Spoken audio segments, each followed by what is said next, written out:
Well, good morning, good morning, good morning, good morning, good morning, and good morning, everybody.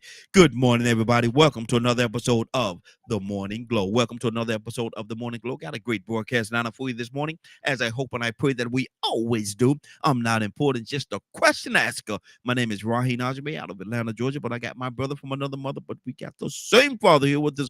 Good morning, Badger. How you doing this morning? It's another beautiful day. Yes, Lord, it is. Yes, it is. As cold as it is, it's cold. It's ice cream cold outside, but it's still a beautiful And day. that just means you can always put on more clothes. Yeah, yeah. Layers. Got to get them layers, brother. Got to get those layers. It's better than, the heat where you can get naked and it still don't matter. Ain't nobody talking about getting no naked right here. I don't know where you going this morning, man. You talking about people getting naked now. I don't know I'm what the just world talking about going the on heat with. versus the cold, man. Look, I don't know what's going on with you this morning, man. You may need to go back to bed and wake up again, brother. You don't stepped off the wrong side of the bed this morning. Uh, I just started drinking my coffee, so hopefully it'll kick in soon. Yeah, I hope that stuff here will get kung fu kick in because I don't know what you're talking about over there. Kung fu kick. But listen, I want to talk about something, man. And this is something I saw. I don't know if you saw the situation that happened with Ti, the rapper Ti, and his son at the game a couple of days ago, the Falcons game. They got into they was in their box in the club box, um, having conversations, and it got very heated to the point where they had to almost got into a physical fight.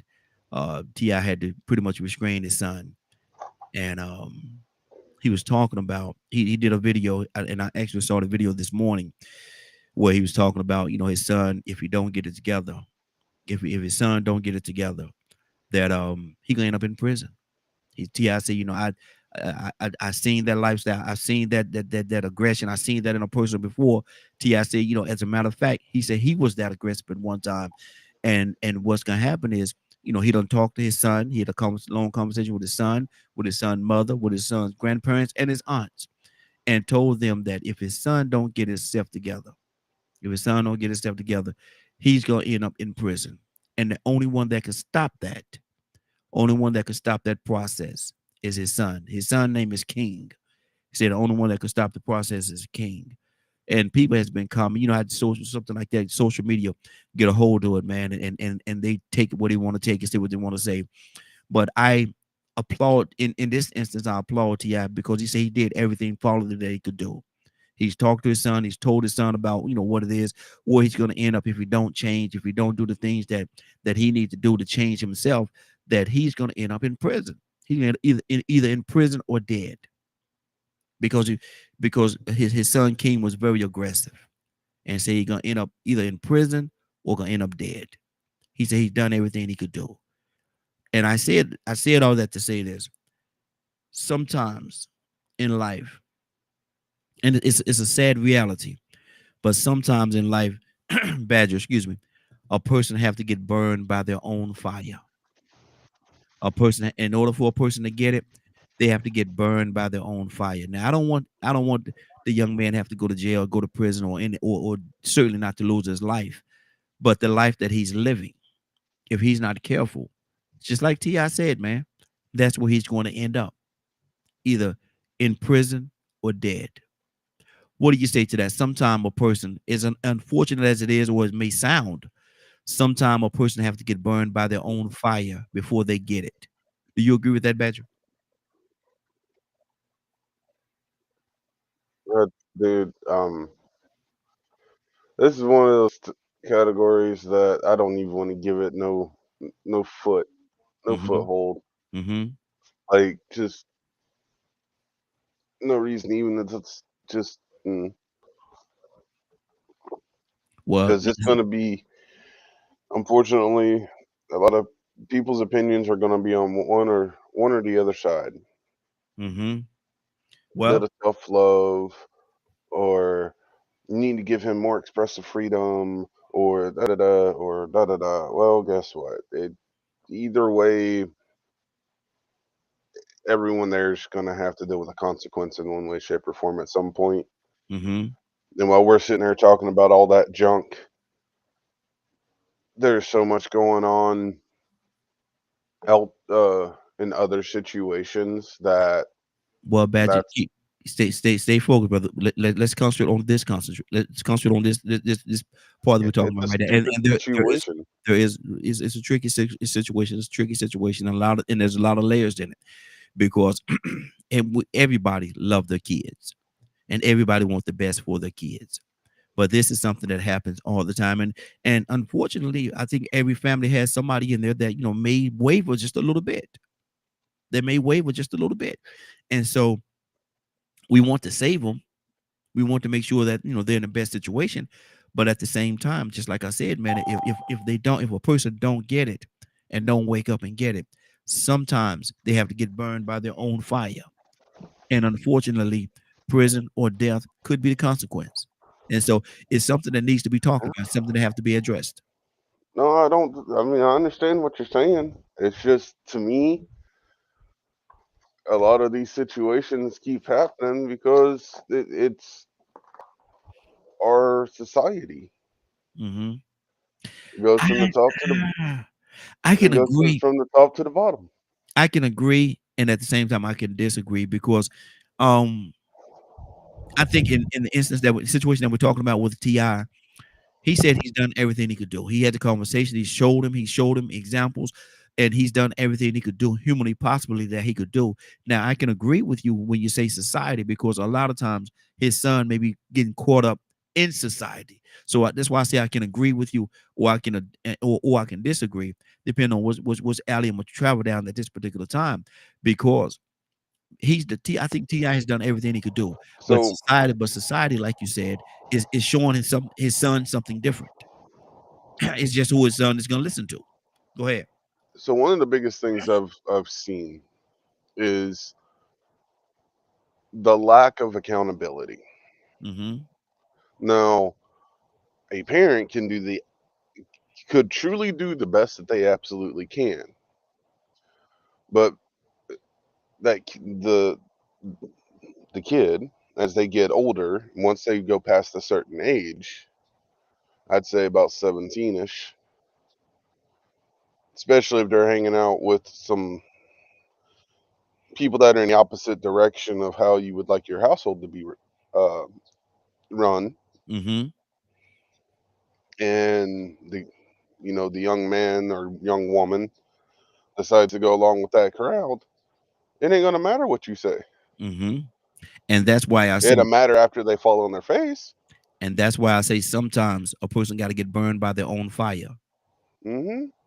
And it sucks to have to sit there and watch that. Yeah. Yeah. Yet, seeing how our society is, it's become easier to blame the devil, blame the white person, blame the black person, blame this person, instead of holding yourself accountable. It's almost like holding yourself accountable is the most taboo thing you can say to somebody. Mm. It'll Mm. get you shot. Mm-hmm. Yeah. Yeah. If you Five. walk up and go, I know your struggle. Yeah, it's this person's fault. And oh man, that boy, you want to talk about having a good old conversation.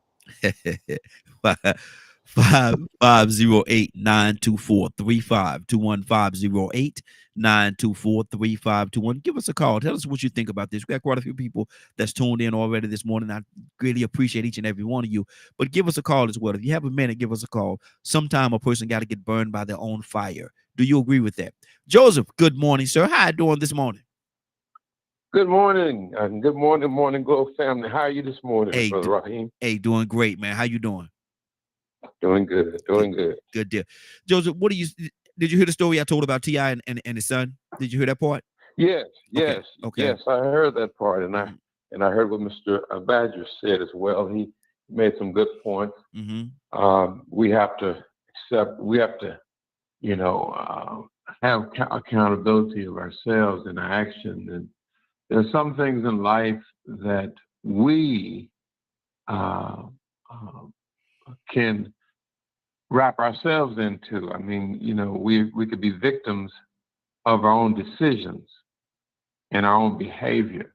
And yes, sometimes you got to get burnt by your own fire to realize, that you're going to the extreme.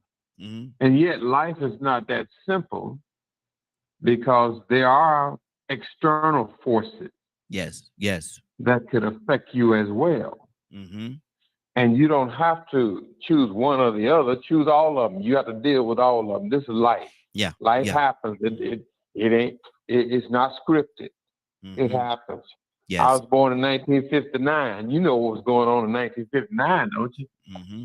A lot. I mean, 8 years later, Dr. King was killed. Mm-hmm. I didn't have nothing to do with all that.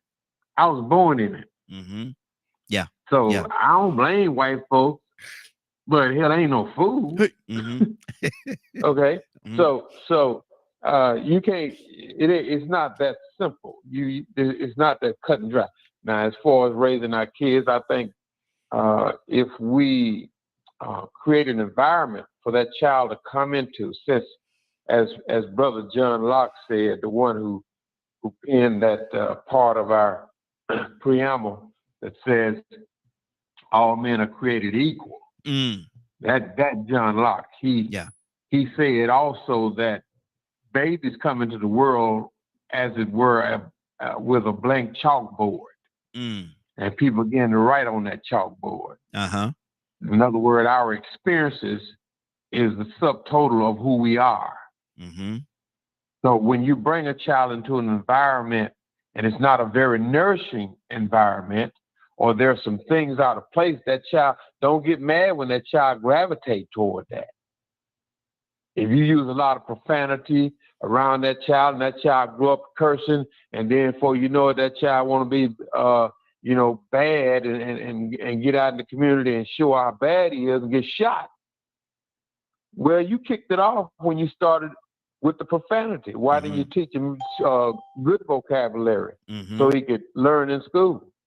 Mm-hmm. You chose to teach him how to curse.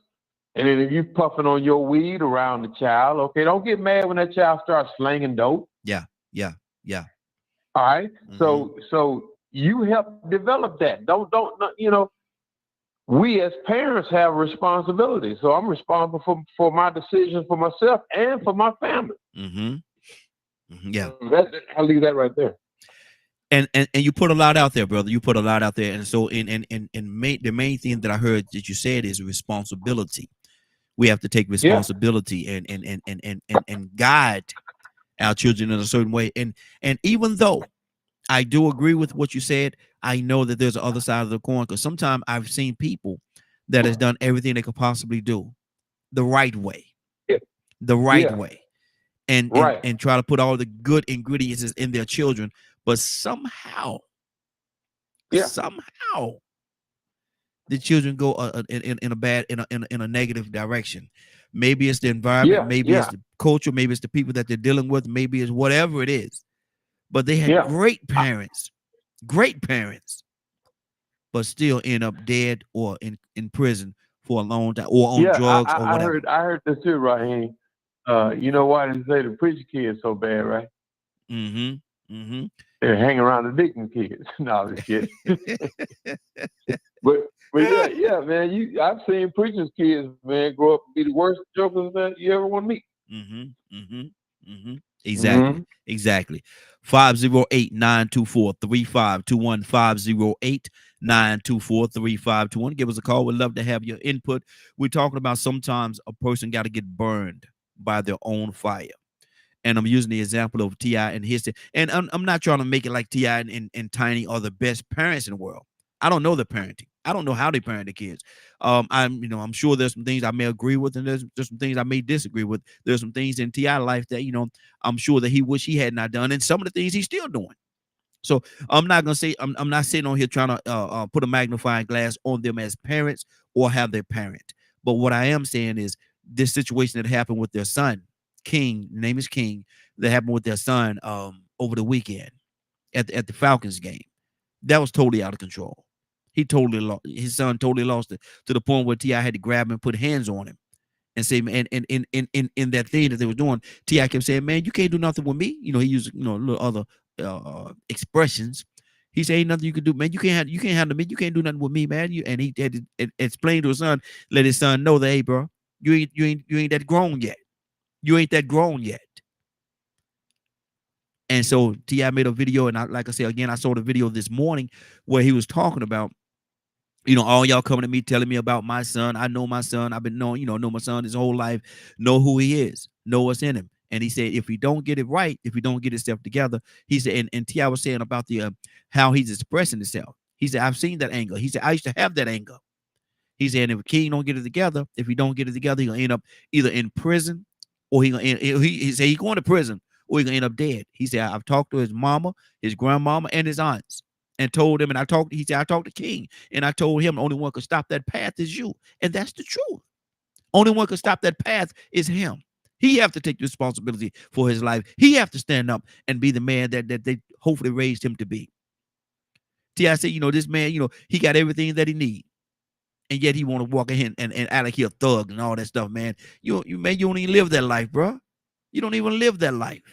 Man, you live on the rich side of the town, man, in a gated community. But yet and still, you want to make people think that you come out the projects. Man, you ain't never seen the projects. But anyway, Tucson, good morning, sir. How you doing this morning? Man, I'm good. Tucson, we're talking about somebody. Sometime a person got to get burned by their own fire, and that's what T.I. said about his son. His son got to get burned by his own fire. What do you say to that, Tucson? Do you agree with that?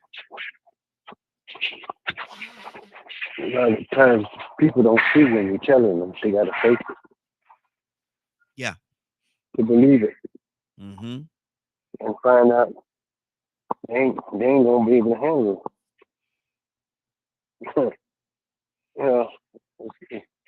Yeah, it happens a lot, and it happens more soon now than ever. Mm-hmm. We live in. I think that for the most part, I think that some of our young folks, and some of them old and got old already, and they think their parents, or they think we are, stupid. Mm-hmm. You can't tell them nothing. They know everything. Everything. They can create their own world, and so they just have to learn the hard way. Tucson, sometimes they know everything twice. I don't. Yeah. So I don't. Some people that you try to talk to, and you listen to them out talk you, I stop talking to them. Yeah. Yeah. Because you can't tell them nothing. Mm-hmm. I think that's kind of what I'm hearing. Because I don't, I saw the video, and I don't do the celebrity thing. I care less what they do. Mm-hmm. They're not advisors. Mm-hmm. A lot of people, they try to live that life. Exactly. And we make a big deal, but we live that every day. We try to give out some of our kids. I'm not mine. I thank God for that. Some of our kids, we try to give them everything. Mm-hmm. 4 and 5 year old, we're setting them up for disaster. Yes, sir. They got a cell phone, mm-hmm. a tablet, mm-hmm. and they're still peeing in the bed. Yeah. Yeah. And then when they grow up and they get 7 and 8, 9 and 10, 11, 12, 13, then you hear them talking like they're grown. Mm-hmm. Mm-hmm. And they want to live that life of a movie star.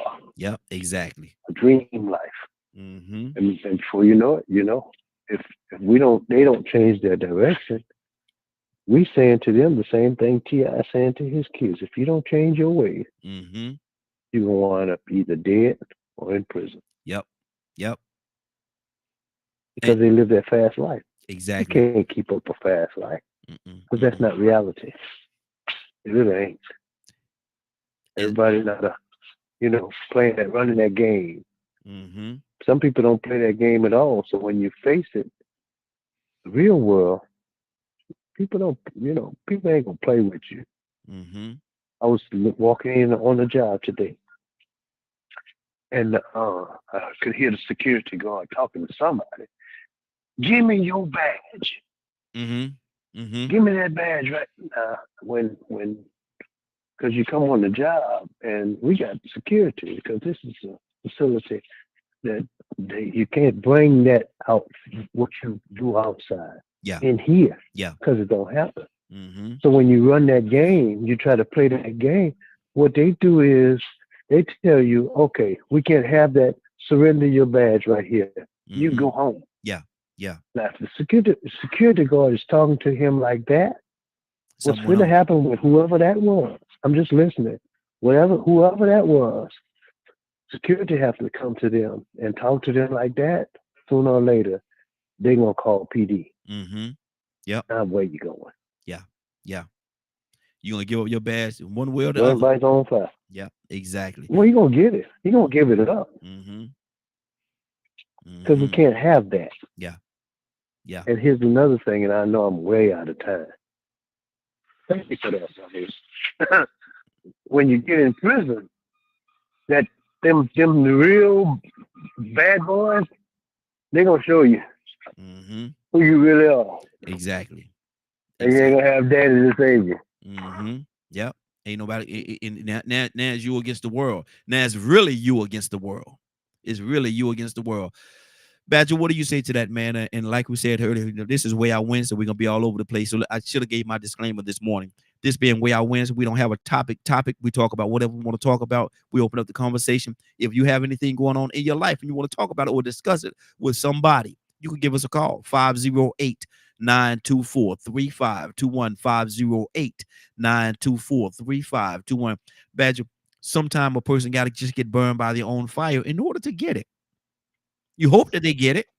You hope that the fire don't consume them, but sometimes they got to get burned by that fire to realize, yeah, that fire really, that really is hot. Hot. That is hot. And I've seen some people that get burned by their own fire, and it don't help them at all. They still choose to be that same old way. Mm-hmm. Mm-hmm. That's a crazy one. Mm-hmm. A crazy situation to observe. Yeah. You know, I mentioned earlier about, you know, the issue of blaming everybody else. Make sure I'm clear on that too. There's a lot of things in our society that plays a large factor in some of our struggles, some of the things that we're having to fight for, and things of that nature. But it's that responsibility that I know so many people do their best to teach. I just a situation I was telling you before, right? Uh-huh. About a personal matter. Yeah. I don't want to say no names or Yeah. anything like That's that. good. That's good. Where there's this younger person doing the best they can, and they end up having to deal with their own fire. But Mm-hmm. this fire is a medical issue, and then hearing the people around them, belittle them, call them lazy, call them no good, and all these other kinds of things. Where you can sit there and watch them doing the best that they can. Mm-hmm. If you take that and you see that happen a lot, right? Have you seen that happen a lot? I've seen it. Now, and I'm not gonna say a lot, but I've seen it. So it, it happens to a good amount of people. Mm-hmm. And then you have the other young folks, or even younger people observing these kinds of things. What kind of what kind of mental is that showing them? Mm. Mm. Like to seriously, like, you said there's multiple layers, and I'm just sitting here and I'm looking at all the pages of this story. What all could be driving the situation. Mm-hmm. You know, all this news coming out about how music in the music business, how it's ran by a certain group of people, and this and that, and so on and so on. There is so much anger and animosity going on that I feel if a person isn't given the tools of how to deal with it at a young age, they end up being pretty violent. Mm-hmm. It has a potential, absolutely. Because That's the direction it can go in. Mm-hmm. because it almost feels like, in many ways, it's so hard to, or at least the perception of doing the right thing is so hard to actually make sure that you're living, that you almost have to do the wrong things unless you get lucky to actually get ahead. Let me go to Curtis this morning. We got a couple of people on the phone. I'm coming to each and every one of you. Curtis, good morning, sir. How you doing this morning?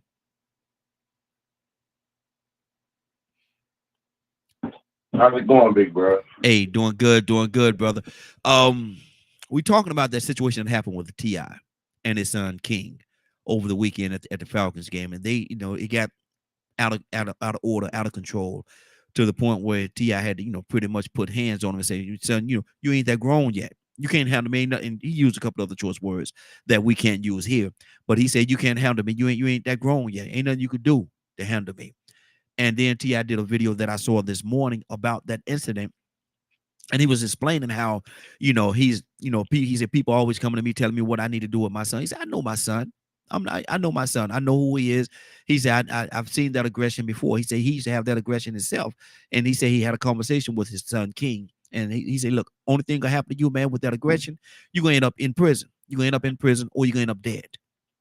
He said, I talked to your mama, talked to your grandma, talked to your aunts, and told them the same thing. He said, only thing gonna happen is you either gonna end up prison. He said, he going to prison, or you're gonna end up dead. Because that aggression, he said, T.I. explained how he used to have that same aggression. And, he said that's just the path that his son is on for whatever reason. He said he's done everything he could do. He said, I laid everything out for him. Gave him the best life that he could live. But he want to be like he coming from the hood, but he live in a gated community. And T.I., in that instance, I'm saying that sometimes, and it's unfortunate, very unfortunate, but Curtis, sometimes a person got to get burned by their own fire. What do you say to that?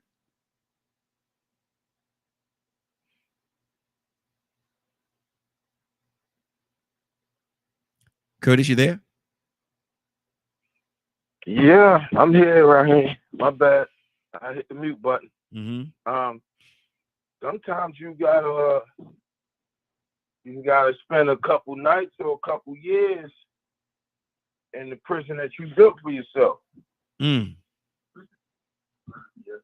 We can call it what we want to call it, but that's just what it is. Mm-hmm. Sometimes you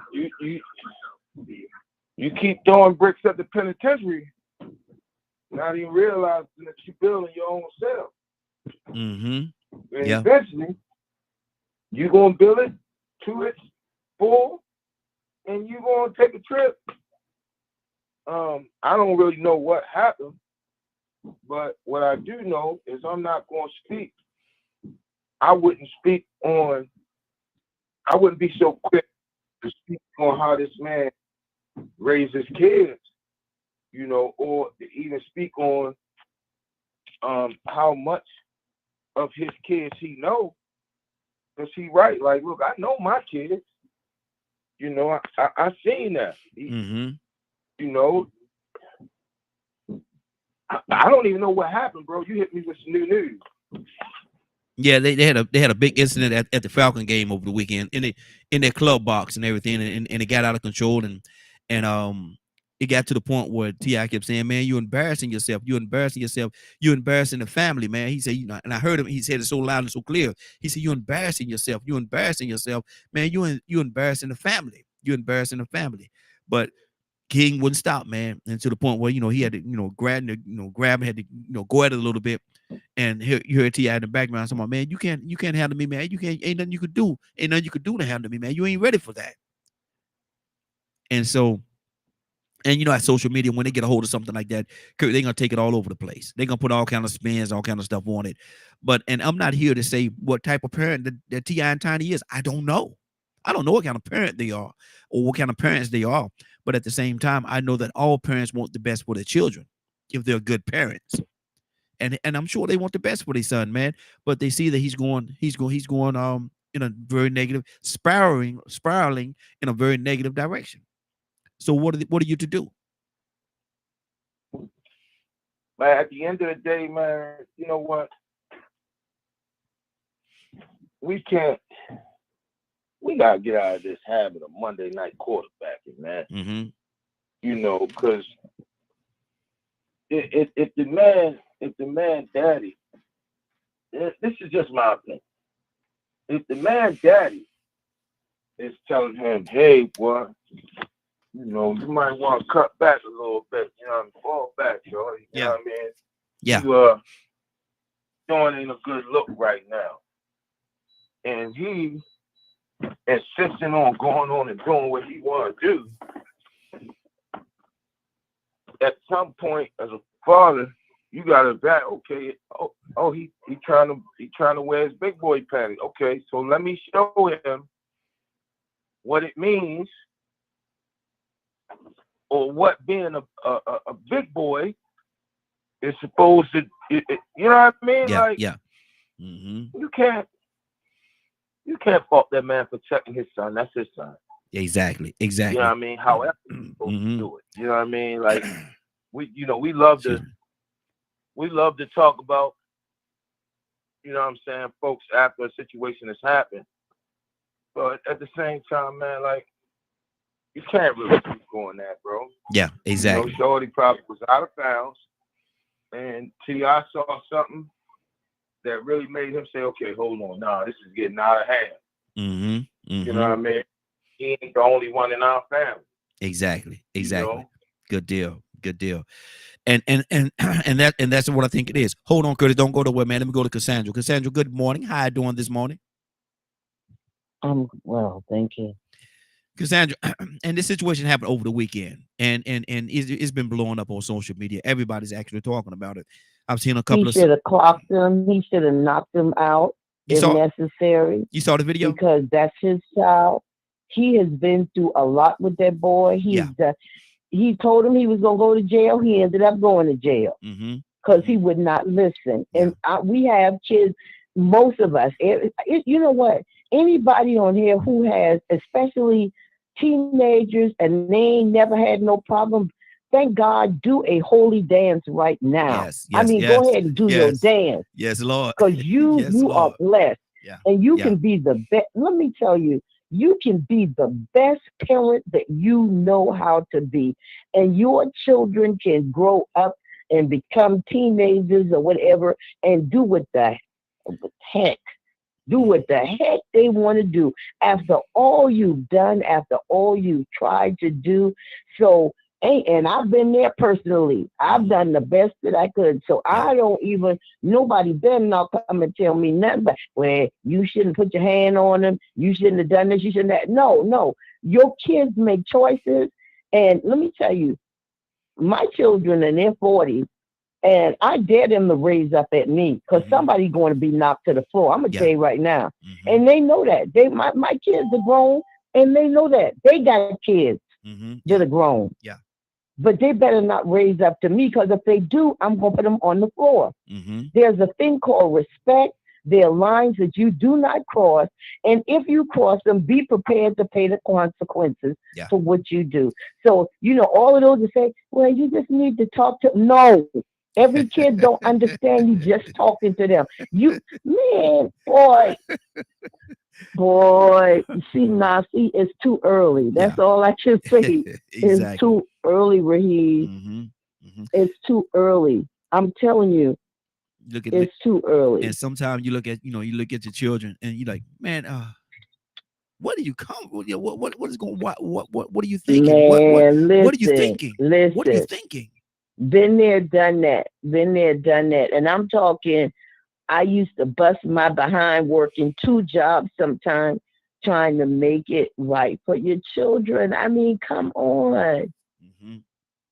It don't matter sometimes to your kids. It don't matter.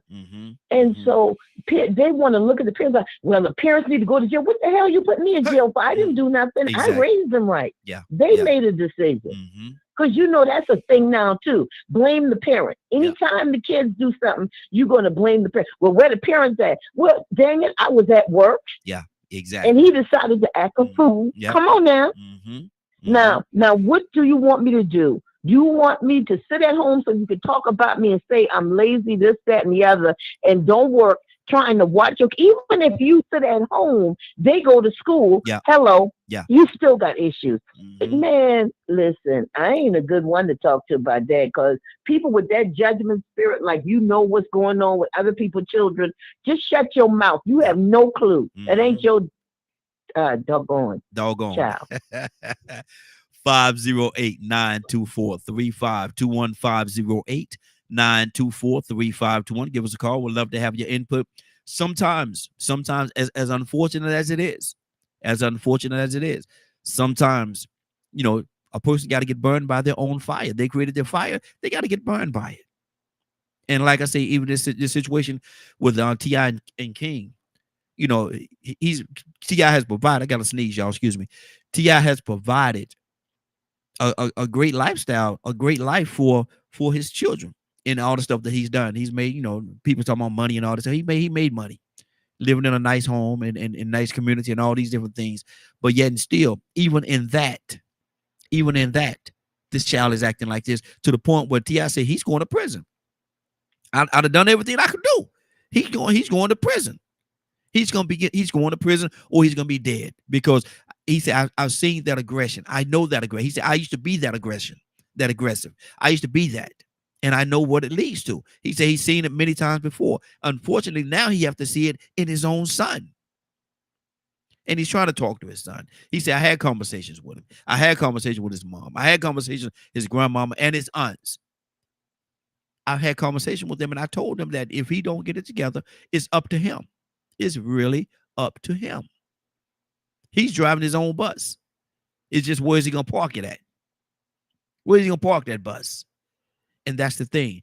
508-924-3521, 508-924-3521. But I think we got Brother Jay. Brother Jay, you with us, brother? Joyful Jay is on. How's everyone? Good day. Good morning, bro family. Good morning, sir. How you doing this morning? I am truly blessed and highly favored. But how is everyone else? Hey, doing great. I miss you guys. Hey, miss you as well, brother. Miss you as well. What do you say to this, man? The situation with T.I. and Tiny, and T.I. and his son King. And sometimes a person have to get burned by their own fire. Sometimes a person just got to get burned by their own fire, man. What do you say to that, Joyful Jay? I've got plenty to say, but I'm going to keep it short because I know we're on a time frame. That's one of the main reasons I called in today. I listen to you often. Yes, sir. Just because I'm not, communicating doesn't mean I'm not listening. However, today you really struck my heart because I see myself in that young man King. Wow. Meaning, when I was, a little older than him, I believe. I'm talking about my car accident again. People would tell me, "Listen, Jawan, you're doing great. You're working hard and all this, but your drinking is a problem. Mm-hmm. It's a real problem. You're going to end up killing yourself or killing someone else or hurting yourself." Mm-hmm. And I took it for granted. I said, listen, I'm invincible. I'm 26 years old. I'm a young man. I look good. All the women is on me, all the other things. And I love God. So I'm doing things my way and I'm having it my way and I'm indestructible. Mm-hmm. Until that day, my Wow. God in heaven, I'm going to cry. Until that day, August 16, 2006, when I came back from a trip that I did with work, and I had a lot of money in my pocket. And of course, I'm with my boys, and I want to go out and drink and have fun and party, neglecting what my mother, my aunts, my godmother, my brothers, and everybody else would say to me, "Jawan, you drink too much. You take it too far. Yeah. You're doing too much, trying to be cool with your friends, trying to be accepted by people who don't really love you anyway." Mm-hmm. Yeah. Nevertheless, I get back home from where I was, and one of my so-called best friends said, "All right, Felony," because that was my nickname, "you always get us drunk when you come out. Tonight we want to get you drunk." And men in their pride. I'm trying to be quick. Mm-hmm. So men in their pride, I said, "Listen, I've been drinking since before drinking was drinking. You can't out-drink me." I then they proceed to feed me or give me the drinks that I had. And I don't know if you guys know how much liquor is in one Long Island iced tea, but I had 7 of them. Good Lord. Woo! and then I had 3 151s. Mm. I was a drinker, Whew. man. I'll say it that way. Thank be unto the Most High that after I burnt myself because I was in an accident. Now I feel the pain every day and arthritis, and I'm not able to work because of my decisions. So again, I had to burn myself before I woke up, and now I'm living wholeheartedly for God. Mm. Mm. But sometimes it takes that thing. You know, the Bible tells us pride comes before the fall. Yes, sir. We're so prideful that, you know, we're indestructible. We're young. We got a long life to live. We just take our inhaling and exhaling for granted until it's snatched away from you. Mm-hmm. Mm-hmm. Or until it's hard to do. Yeah. It's very difficult when you have gout. If anybody who has gout, to stand on your foot, let alone put any pressure on it. Mm. I have that. I have arthritis. I have brain injuries. I have arthritis. It's so much I have, but it's because I burnt myself, y'all. Wow. Wow. I'm just saying that I pray for the young man King because, again, he has it all. Everybody who knows about T.I. knows that T.I., he came from the streets, but he got money now because of what he does. And he's taking care of his kids. He's a good father, in my opinion. Mm-hmm. Gives his kids everything they want, and he tries to be a role model to them. But some people, like I did with my mom provided, and even though I was old enough, I knew that I could always have mom or grandma babysit the kids while Jawan went out and party. Mm-hmm. I did all those things, not realizing I was burning myself. Yeah. And so I pray for T.I. and his son, and I pray they get it together because sometimes we wake up when it's too late. Yeah. And that's what I have to say on the matter. Good deal. Good deal. Joseph, talk to me, brother. Yeah, I think I love my brother's testimony, man. I think he said it best. Sometimes when you don't listen, then you have to, just run the course and come to that dead end. I like what that scripture says. It says, instructions are the ways of life. And I remember when I first read that scripture, man, I was in Germany, and I meditated on that. Somebody gonna tell you what to do. I don't care if you go run that red light, and the police pull you over. He gonna tell you what to do. Okay, you go to job, they're gonna tell you what to do. Instructions is the ways of life. Now we might not want to hear it, we might not want to heed it, but instructions is the way of life. That is the way to prosperity, good health, and so on and so forth. Yes, yes. So, when people take it upon themselves to just have no guardrails, no boundaries, oh boy, man, I'm like that, brother. I thank God for Jesus. Now I don't know anybody's religion. That's all right, but that's my religion. Yeah. I thank God one day I asked Christ to come into my life. I thank God for that day because that changed everything for me. Yeah. Yeah. My thinking, the way I was thinking, the way I was going, man, the road I was on. So, instructions is a way of life, man. Exactly. That's all I had. Good morning, baby. I was addressing TikTok over there. My daughter said good morning, so I had to say good morning back to her. Let me go to Tucson. Tucson, what's on your heart, brother? Because this fire, man, it can, if you're not careful. We're talking about sometimes a person got to get burned by their own fire, and that's true. Sometimes that fire can consume you to a point where there's almost no return. I say almost no return. Cassandra, coming to you next. Tucson, what's on your heart? I mean, it starts off good, and you gain confidence after you how you used to. You kind of like riding the bike with your hands off the handlebar. Yeah. And you get used to it, and you're good at it until you go to turning or you hit a rock, and then you lose. It just automatically lose control.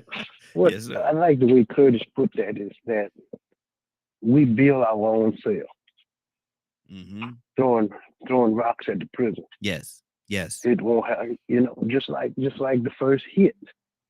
It's free Mm-hmm. Yeah. Yeah. till you need the second one. Mm-hmm. Mm-hmm.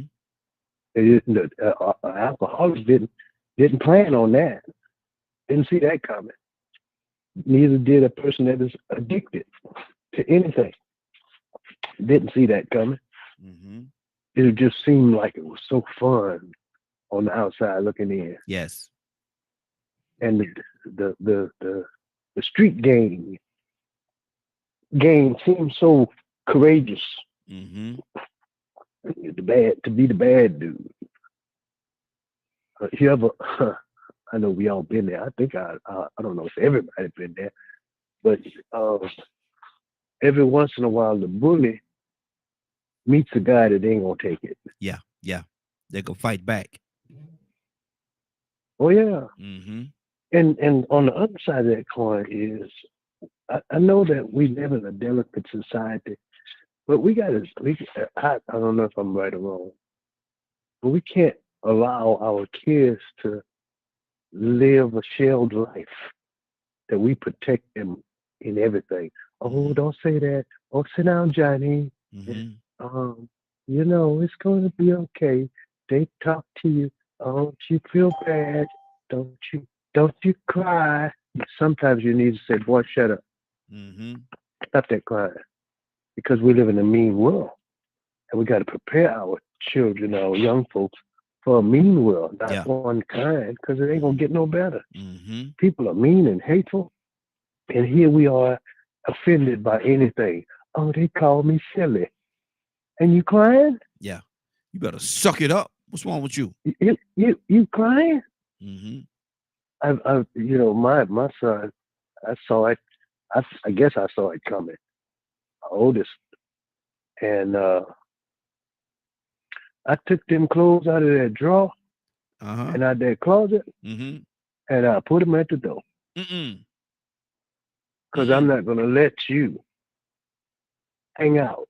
He used to hang out and let the young boys come by the house and they hang. I said, he can't. What y'all doing? Oh, we just chilling. No, he can't chill with y'all. Yeah. Nope. Yeah. Mm-mm. Mm-hmm. No. Yeah. So I think that's the best thing I did for him, because he had to do something. Mm-hmm. I shook his hand. I'm gonna stay with my grand. Oh, okay. I brought him to Louisiana, shook his hand, and I said, son, I hope you make it. And gave him one dime. Uh-huh. Lord Jesus. Yeah, I did that. Mm-hmm. I sure did, Yeah. because I would rather him see that he got to do something rather than him hang with the boys. And most of them that he used to hang with saw the prison cells. Not him. No, sir. Wow. Mm-mm. Wow. Mm. It might have seemed like it was a bad thing to do, but I looked at it now, and it made the difference. It worked out for the good. It worked out for the good. Absolutely. Cassandra, talk to me. Cassandra, got another caller. Going to come to you in just 1 second, caller. Cassandra, talk to me. Yeah, because sometimes we have to take drastic, like T.I. said, I know my son. Sometimes you have to take drastic measures with your children, and then they make the choice from then on. You know, once you've done all that you can do, and I'm talking about good parents. I ain't talking about parents that, let their child do whatever they want to do. They don't care about them. I'm talking about parents that actually love their children and do the best that they can. Yes. Once they have stepped outside, those guidelines, because you're not staying in my house. That is just not going to happen. If you that grown, go ahead, get your own place with no money and no job. Go on, do it. I know you can do it. Get your own place and live the life that you want to live. Yeah. And this is crazy because somebody, Tucson just mentioned shelter. I was with somebody last night and they were talking about their 17-year-old nephew that they live with the parents and his mother and father. The child is homeschooled. I have nothing against homeschooling. Let me make that plain. Yeah. I was a teacher. I understand some parents need to do that. But let me tell you something. When you totally shelter your child, they don't have any social interaction. They're not doing sports. They're not doing anything outside your home. They just sitting in front of a computer Mm-hmm. day in and day out. I'm telling you right now, you are looking for trouble. Expect it. And as a counselor, and Kurt Mike can speak on that, over sheltering is just as bad as under sheltering. Yeah. Yeah. You understand? You Mhm. can build, in fact, you can literally build a monster by over sheltering a child. Wow. Because when they get out there, guess what? They bat wild and just raising hell and trying to experience everything. I mean, everything. Mm-hmm. When I went to college, and I'm gonna end with this. When I went to college, I watched the girls that were like, I'm gonna say I'm using Pentecostal. The ones was like was holy rollers. Yeah. What? What? It was out there. Them chicks got in what? Mm. Them chicks got in college and the parents ain't nowhere around and they in them dorms. Oh my God. They were having more sex and drinking and acting a fool because you thought you were protecting them because you didn't let them do anything social and now you created a monster. They giving it up out of both legs and a shoe. Hello. Hello. Lord. Hello.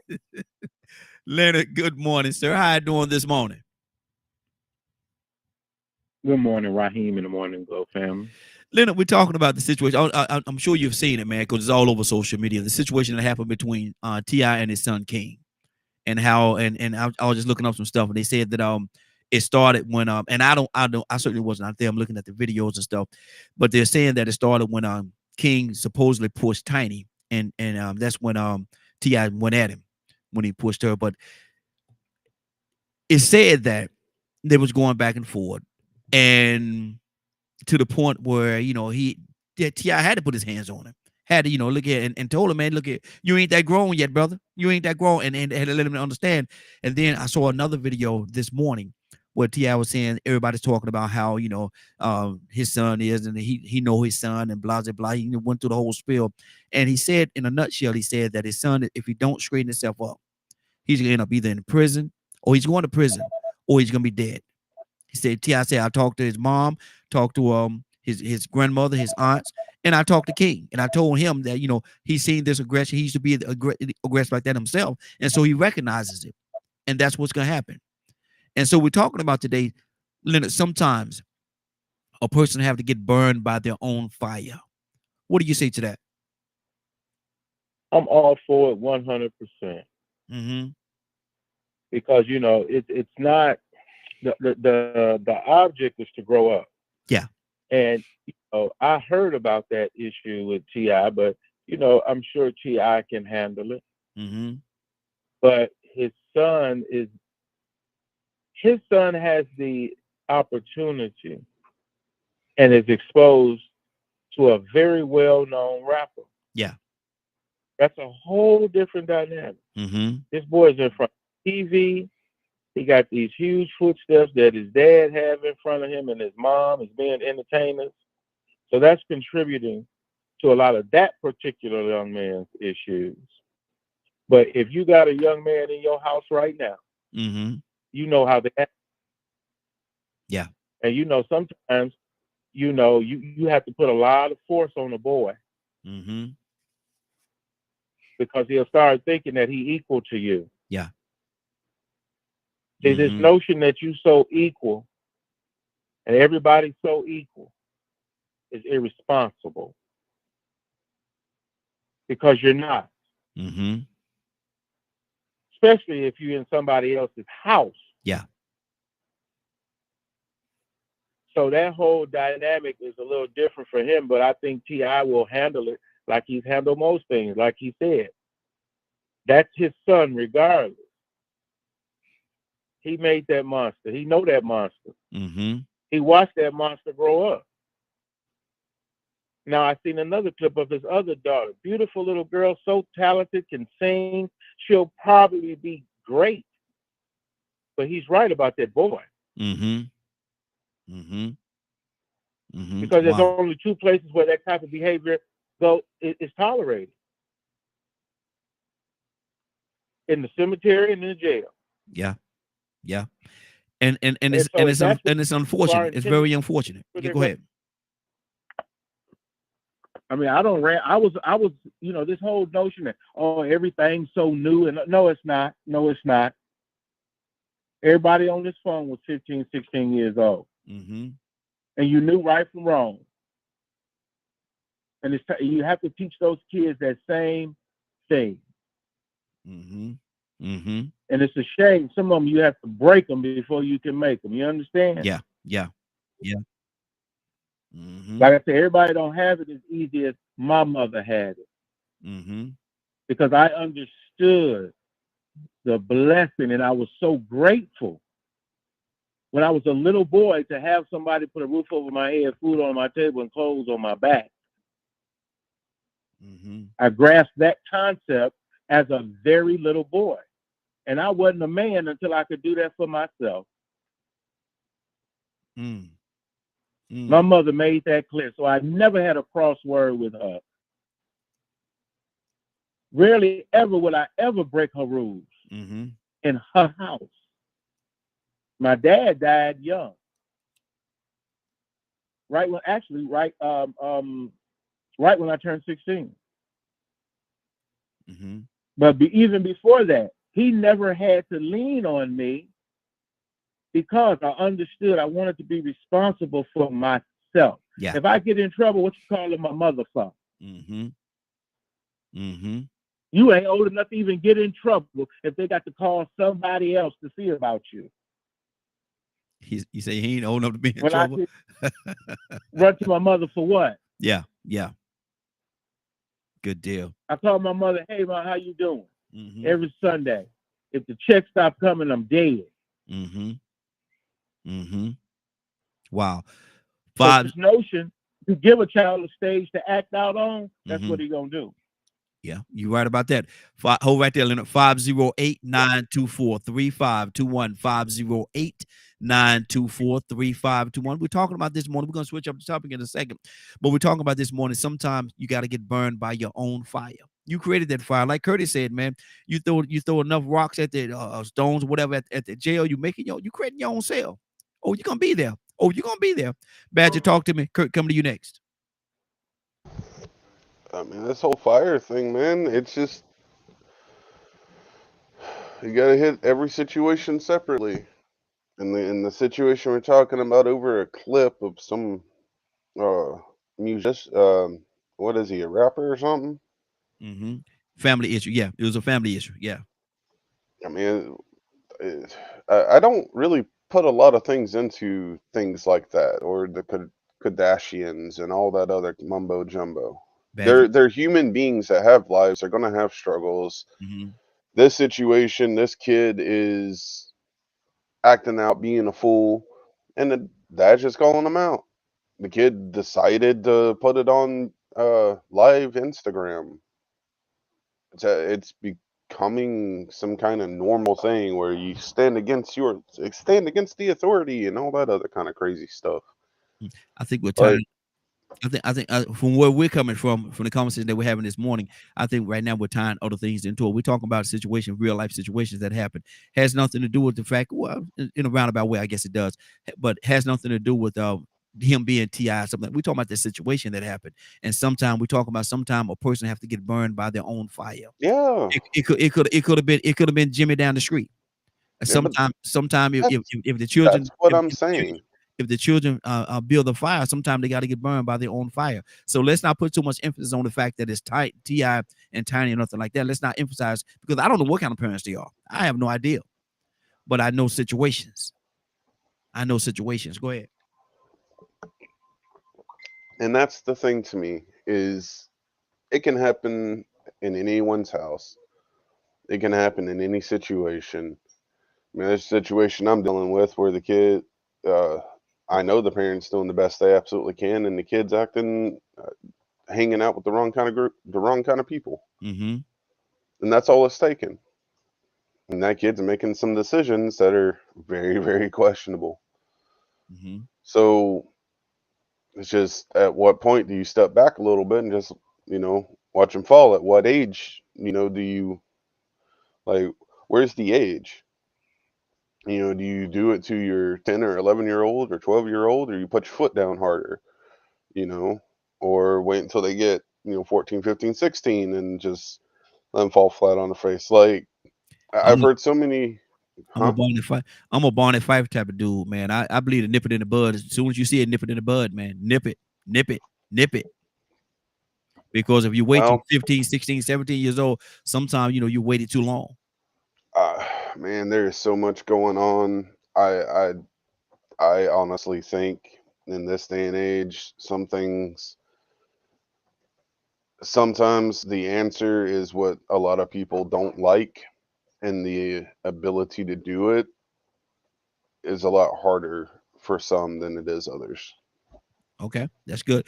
Curtis, Like I'm very public public anything right now, just social media, public schools, and things of that nature just seem to be going down the toilet.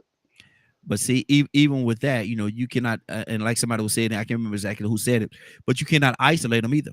If you, I No, I think agree with that too. Yeah, You Cassandra was saying just that you can't isolate them because now you're creating a bigger monster. I just don't think in our current society that the best we can do is what's within our, you know, within our property lines. Mhm. Because once you leave the property lines and things get absolutely nuts. Good deal. Curtis, talk to me, brother. What's on your heart? Toussaint, you up next. I hear the conversation. Cassandra, let me address something Cassandra said. But she's spot on. And this is not, I'm not saying that all. So let's go on, remove that from the lexicon now. I'm not saying all. But there are studies that show that those who put a lot of emphasis on homeschooling, you could be creating a sociopath. Mm-hmm. Because there's a certain level of social interaction that every human must have beyond his parents. Notice I said beyond his parents. Mm-hmm. There is a certain amount of social interaction that every human must have, especially those who are deemed spectrum autistic or Asperger's. If they never get the chance to experience life outside of a home and the caretakers pass on, you may find yourself in a conundrum because they haven't had any kind of social interaction skills. So they have no concept of what is right and what is wrong in society. They don't. Mm-hmm. Mm-hmm. I've seen it. I've experienced it. I've been a caretaker for it. So I've seen this with my own two eyes. So Cassandra was right. Now, I'm not saying some people are homeschooled and they parents really understand and know the value of the homeschooling and they're doing it so that their kids can get a better education and this, that, and the third. But some folks are doing it out of fear. Mm-hmm. Well, I don't want my kid to be mixed up in this, and I don't want my kid to be mixed up in that, and Let the kid be a kid, man. Mm-hmm. When it's time for you to correct, as a parent, you step up and you correct. Mm-hmm. See, right? I done seen them girls, them PK kids come to college, and I swear to you, I'm looking like, man, hold on, man. I know she wasn't doing that at home. Yeah. So, but I mean, at the end of the day, man, from what I've seen and from what I've seen with my own eyes, T.I. is the best parent that can possibly be. He's trying. And for some reason, there's a pocket of folks that want to destroy and or put this man in a bubble, you know what I mean, and talk bad about him or whatever, this, that, and the third, you know. But it's because he's a no-nonsense kind of guy. You know what I mean? You just ain't gonna hand him just anything and expect, oh, yes, some balls, or no, some balls. That's not him. So, I haven't seen the video, but in my opinion, if he was being a father, then my God, I bless him. I hope God bless him. I hope God keep him, hold him, and mold him, because the world needs to see more of that. And we as a community, as an African-American community, for those that's in an uproar, you know what the uproar might actually be, Raheem? What's that? Most of the folks that's in an uproar about it probably ain't never had a father. Wow. You thought about that? Yeah. They don't know. You know what I mean? They don't know realistically what that's supposed to look like. You know? So, man, see how you keep doing what you gotta do to keep your son out of jail and out the cemetery. Exactly. 508-924-3521. 508-924-3521. Sometimes a person got to get burned by their own fire, as unfortunate as it is or unfortunate as it sounds. Toussaint, talk to me. You can, I think that wherever you come from, it's just me. You got to prepare your child or your child. Can't train a young man. You can forget that. If you didn't do nothing with him by the time he's 10, 11, you're in trouble already. Yeah. You late. You behind the game. You late. You thought all of that prior to 10 was cute. You might have a little mass murder on it. Yeah. Exactly. I mean, or here's the thing: if you shield your child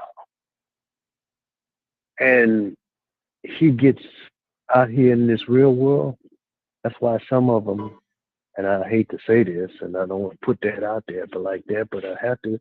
That's why they commit suicide. For somebody, there's households that teach their kids to be mean and nasty because they're mean and nasty. Yeah. So if you homeschool or you keep your child within the gated community, you got to let him know when you get out of this gated community, it's on and popping. You better believe it. You might as well get ready for it. And if I don't tell you, it's gonna be a shock. You're gonna be in for a culture shock. It's kind of like holding your kid. You ever saw a 5-year-old in a bottle? Good Lord. No, I don't want to see that, brother. I'm sure it happens. Well, yeah. Now, can you imagine taking a bottle from a 5-year-old and he's still wetting his pants, and you say, "Oh, that's my baby. He's just gonna take some time with him." You're gonna have to hurry up. You're gonna have to speed up the process because here you go. He's starting school. And they got some kids in school, man. These kids, I wouldn't want to be a teacher for nothing in the world. And they know, man, you know what? And I say this and I shut up. I put some kids out of vacation Bible school. Y'all go get out of here. Go come back with your mama. Because you can't act like that with me. I ain't gonna tolerate it. Exactly. So go on. I know we're at church, but go on. Get out of here. Go on ahead. Bring your parent back. And then we're gonna try a different approach. Exactly. He's showing something else. Joel for J, talk to me, sir.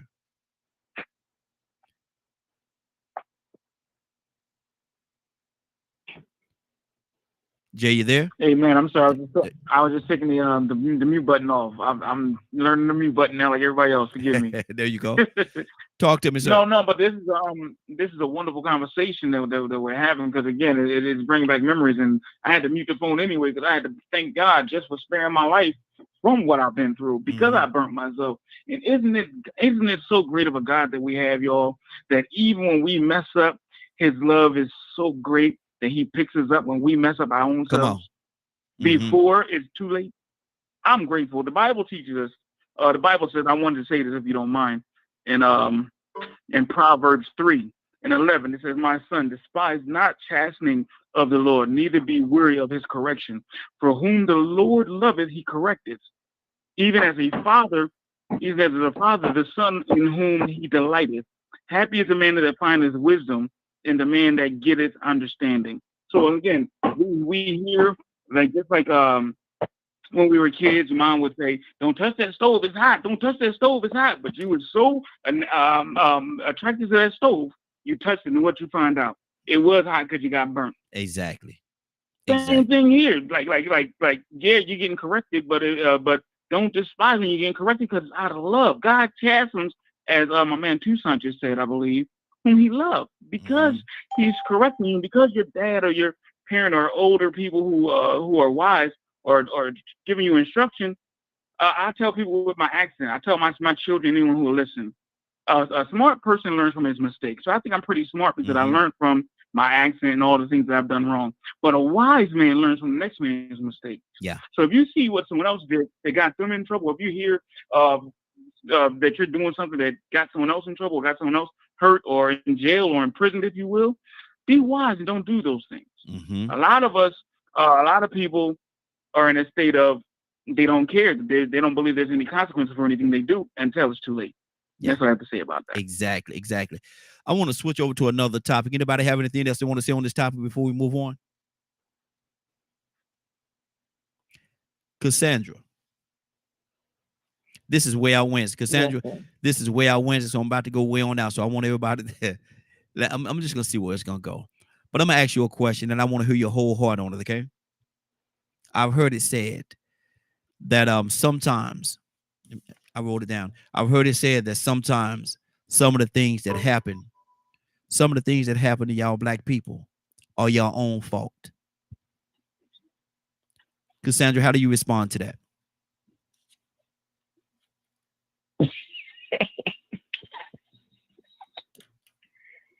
Yabba dabba dooba dabba deeba deeba dooba. Come on, let's talk. Go ahead, get yours. I'm trying to get us. Y'all got to interpret that first before I can say anything else. I put it out there already. You know, no, yeah, of course, that's with anybody. Sometimes we do, black people, white people, whoever. But yeah, black people, we do get our own. We bring our own issues to the table, just like everybody else. Anybody say they group don't, you lie. You lie. I don't care if you're Asian, you whoever. You lie. You bring problems to your own table. You know what I'm saying? So I think about what we do as far as violence in our communities. Who do we blame for that? Now we can make up stuff. We can. Yeah. We can make up stuff. And we do. We make up excuses why we killing each other in our own community. It be sounding good, I think, to some people, but I'd be like, you know what? Ain't nobody made you pick up a gun and shoot your neighbor or shoot your brother that live in a neighborhood with you. You can't convince me that anybody is responsible for that other than you. You're killing each other over somebody else's property, somebody's shoes, stupid stuff. Come on now. And I'm talking, I live in Atlanta, downtown Atlanta, 2 blocks from West End. Wow. So you don't get no more Atlanta than that. And I see it all the time. In the middle of the night, people shooting, carrying on. Come on now. Who do we blame? Who are we blaming that on now? Exactly. Come on, talk about it. No, come on, we got to do better. Come on, we got to do better. We got to do better. We need our own community to do better. Think about life and what you are doing. Shooting people. I told you about my friend, her and her son, some mistaken identity.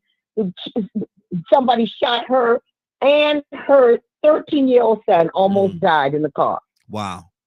Mistaken identity. You ain't even, you so trifling, you ain't even made sure you were shooting at the right person. Come on now. Yeah. Yeah. What kind of mess is that? Mm-hmm. And that child and his mother almost lost their life over your stupidity. Wow. Yes, we do bring our own problems. Mm-hmm. Tucson, what do you say to that? People say sometimes some of the stuff that happen to y'all black people, sometimes y'all do it to yourselves. Sometimes y'all do it to yourselves. Tucson, what do you say to that? I ain't that y'all. Mm-hmm. I ain't that type of y'all. So some people, like I'm like Sandra, it's not just us. It's anybody bringing on their own self. Mm-hmm. Just watch the environment. You ever saw a Caucasian little boy or man or whatever you want to call them try to act like they from the hood, Mm-hmm. and then they meet the real dudes from the hood, and It ain't as pretty. now their face look. No, they ain't pretty neither. Man, you go ahead. So, but I hear what you're saying, but I think it's. I don't know if you can say that. Some of the stuff you said. Some. I'm glad you said some. Yeah. Yeah. Mm-hmm. Some bring it on. Yeah, you bring it on your own self because you think that that's the way we talk. Yeah. Mm-hmm. Mm-hmm. I mean, you hear the conversation now. Let me ask you this question, Tucson. Okay. Would it make a difference to you? And I'm asking you this question, Tucson. Would it make a difference to you if it was somebody from our community that's saying that, or if it was somebody outside of our community that don't look like us saying that? Would that make a difference to you? Where it's coming from, the source of where it's coming from, that question or that statement? Oh yeah, that'd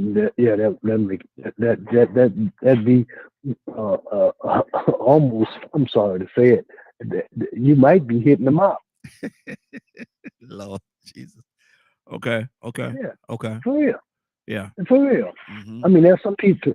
Some people can say something about me and my family that are in my family, and nobody else can do that. Mm-hmm. Mm-hmm. I can talk about my brother, but nobody else can. Yeah. And I can talk about my people and say some things about my people because I know my people. Mm-hmm. And the Aunt Hager's children. You ever heard of Aunt Hager's children? No, I ain't. Aunt Hager's children or something else. You can't tell them nothing.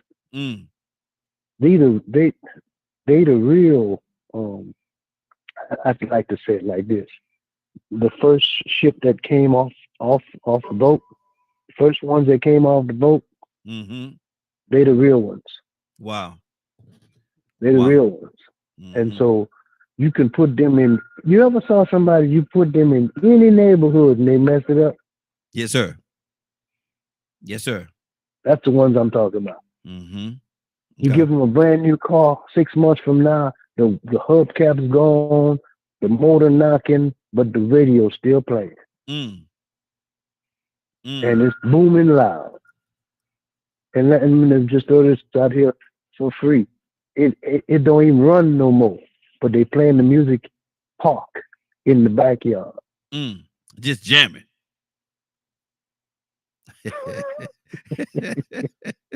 Let me go. Lord. You know they got something like that. Yeah. Yeah. Let me go to Badger. Badger. Same question, Badger. Person say sometimes the stuff that happened to black folks is their own fault. What do you say to that? You want my honest answer? I do. I'm asking Badger. I'm going to ask that person what they mean, and depending on their response, I might actually slap them. And why? Like, because it's very hard to, sometimes for me, especially in those kinds of conversations, Because there are some situations where, all right, because I've talked to a lot of people to learn, to understand, to help, to fight, all those kinds of things. And I can understand some points of view because some things are individual. But in a general manner, the fact of having to still fight for a lot of wrongdoings that are still happening today, I'm really hoping that that person's just ignorant. Mm-hmm. That's my hope. And So you. hopefully they're open-minded enough to learn that it's probably not the way they think it is. Mm-hmm. Now, if they continue from that point on, we were just talking about, having to deal with that fire. You've got a really mean right slap. Mm-hmm. Mm-hmm. So you don't think that sometimes, and we saying black people, it could be anybody, black, white, orange, polka dot, or lily stripe. You don't think sometimes a person create their own demons? I feel in some situations, yes, Mm-hmm. because at some point you have to work on yourself to work through things. Mm-hmm. And I'm not being serious about hitting someone. It's just that's what would go through my head. Mm-hmm. Okay. Um, just for anyone listening, I'd rather not be violent. Mm-hmm. Um, it's just I'm so tired of hearing those kinds of things. And speaking in general, once you get, especially as you become an adult, Mm-hmm. especially over the age of 21, you have to start making certain decisions of how things in your community, in your environment affects you and how you react to them. Mm-hmm. Because at the end of the day, we are all human. There is evil human beings in positions of authority that really shouldn't be in those positions of authority. Good deal. Good deal. So to me, a lot of it is centered around that core. Okay. And some people have better control over their reactions and some very much do not. And then there are those that I was speaking on earlier about the whole fire thing of they're so wrapped up in this smoke and illusions um, of our society Mm. that it's almost like they're brainwashed. Okay. But I don't want to give brainwashed that much credit, Mm-hmm. but that's Wrap the your badge. appearance of it, Good deal. if that makes sense. Good deal. Let me go to Kirk. Kirk, what do you say to that, man? As a person come to you and they say, man, sometimes some of these situations that happen, y'all black people, man, sometimes y'all did it to y'allself, man. Sometimes y'all did it to y'allself. It's y'all fault, y'all own fault. Curtis, what do you say to that? How do you address that? I'm off, man. Huh? I'm off. Hold on. I'm off, man. You I don't have time for ignorance. I don't have time for ignorance, and I definitely don't have time for self-perpetuated ignorance. Mm-hmm. I don't have time for that. That's like I'm good. That's like if you ever had a show and you had C. Owens on here. Mm-hmm. I'm off, man. Mm-hmm. Don't call me. Mm-hmm. Don't call me. Don't waste my time. Some people, you know what I done learned, man. Talk to me. And I done been to some of the best schools. Thank God. Cause there's nowhere in the world a Negro boy from East Baltimore, from Lafayette and Castle Street, who in the 11th grade was reading on a 4th grade reading level. Hold on, right hand. I'm great. Put me right hand. Yeah. Go ahead. Can you hear me right hand? Yes. Ain't no way with those credentials that I was supposed to attend the schools that I attended. Ain't no way with those credentials was I supposed to sit down at a table with a president, a future president, and a possible first female president. There's no way in the world, bro. Mm-hmm. You see what I'm saying? Yeah. But God. Mm-hmm. But I'm gonna tell you something, man. It's some people that's so smart that they plumb dumb. Mm-hmm. That they plumb dumb now. Plumb dumb. And Plumb dumb. Plumb dumb. You hear me? They're dumb as a box. A box of rocks is smarter than them, because at least the box of rocks know to cry out. Mm-hmm. Mm-hmm. You understand what I say now? Yeah, come on. Now, you done brought the country out. You done brought the country out of me with that one right there. Now. Listen, man. Mm-hmm. It is some people out here that are so smart that they are the dumbest person in the room. Mm-hmm. And people falling for the words they saying because they have learned how to articulate. So you can be a dummy, but if you know how to say what you need to say, oh, you can make it sound like you're smart. Mm-hmm. People like CEO, it's a few other so-called brothers out here.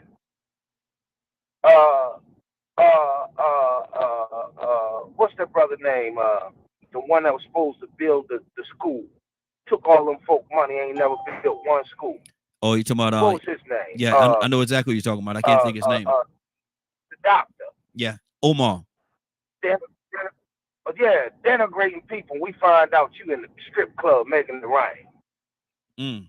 Man, go on with that foolishness, man. You so smart that you dumb. Mm-hmm.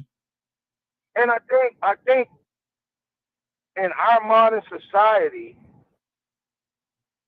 that's where we have come to a place.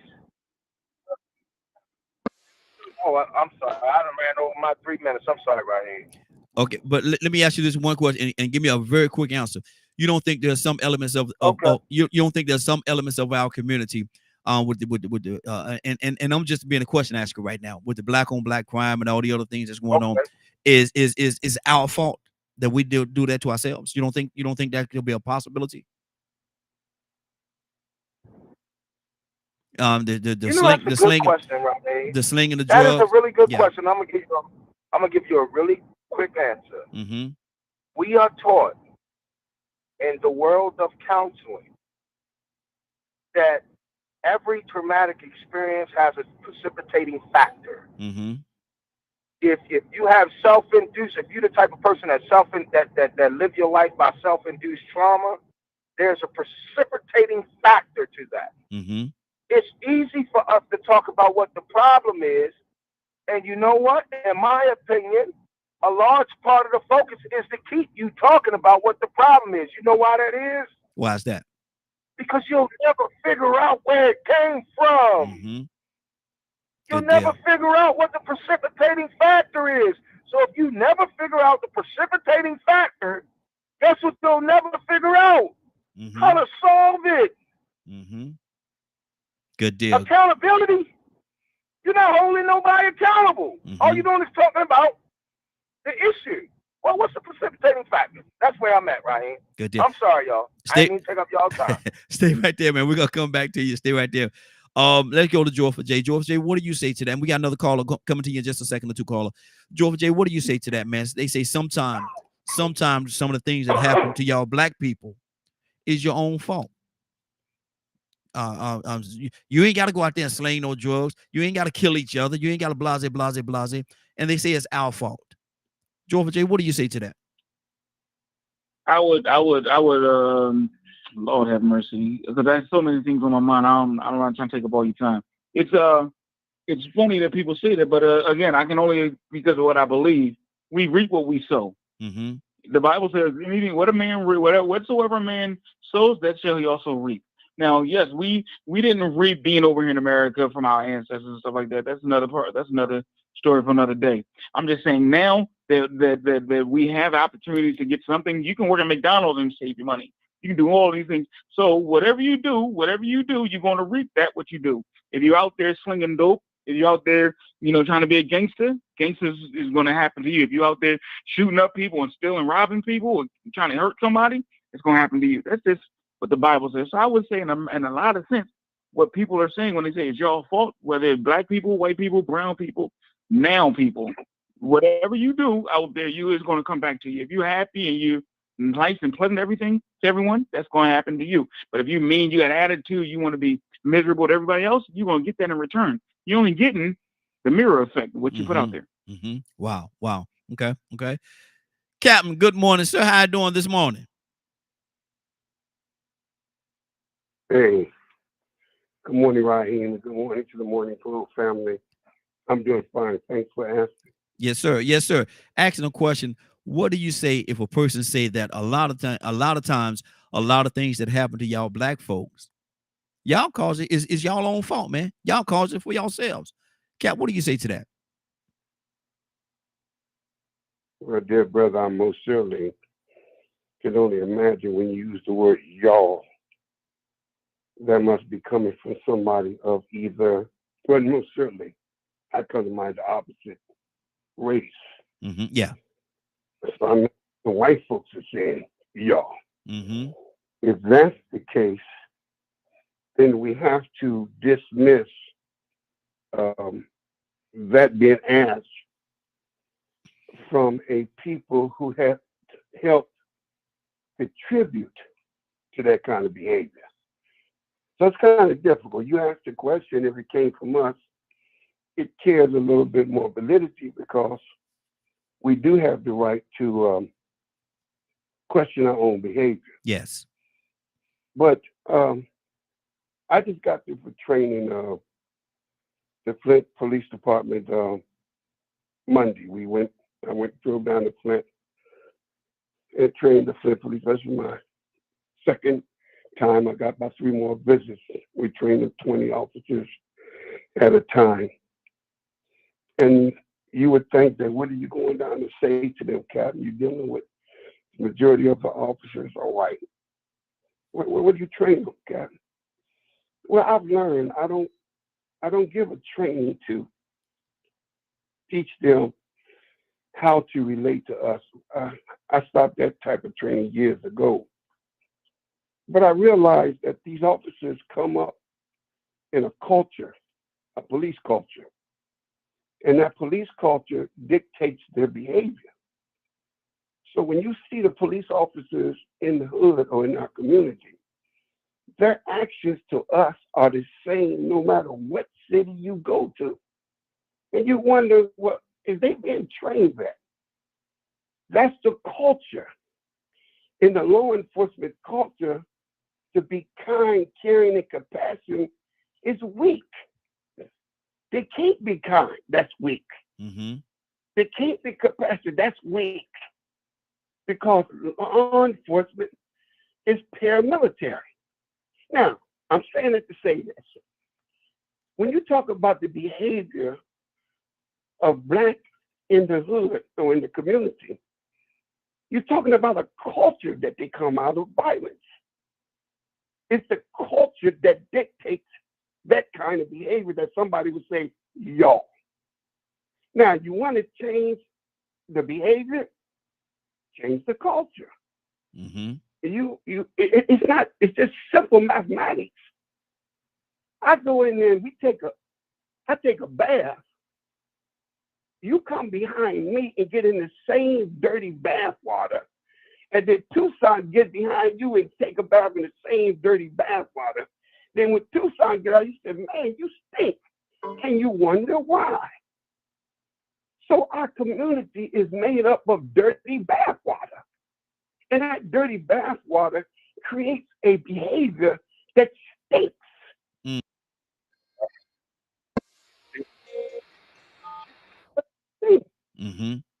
So what do we do about that? The solution, in my opinion, we have to change the culture of self-destructive behavior. And if we don't, then people will keep saying y'all, and they have the right. They really do. And surely there are some of us who are responsible for making bad decisions.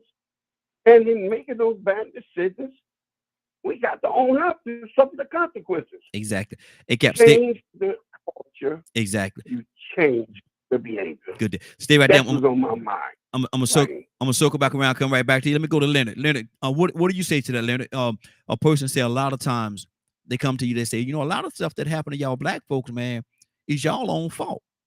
It's y'all fault. Y'all did it to yourself.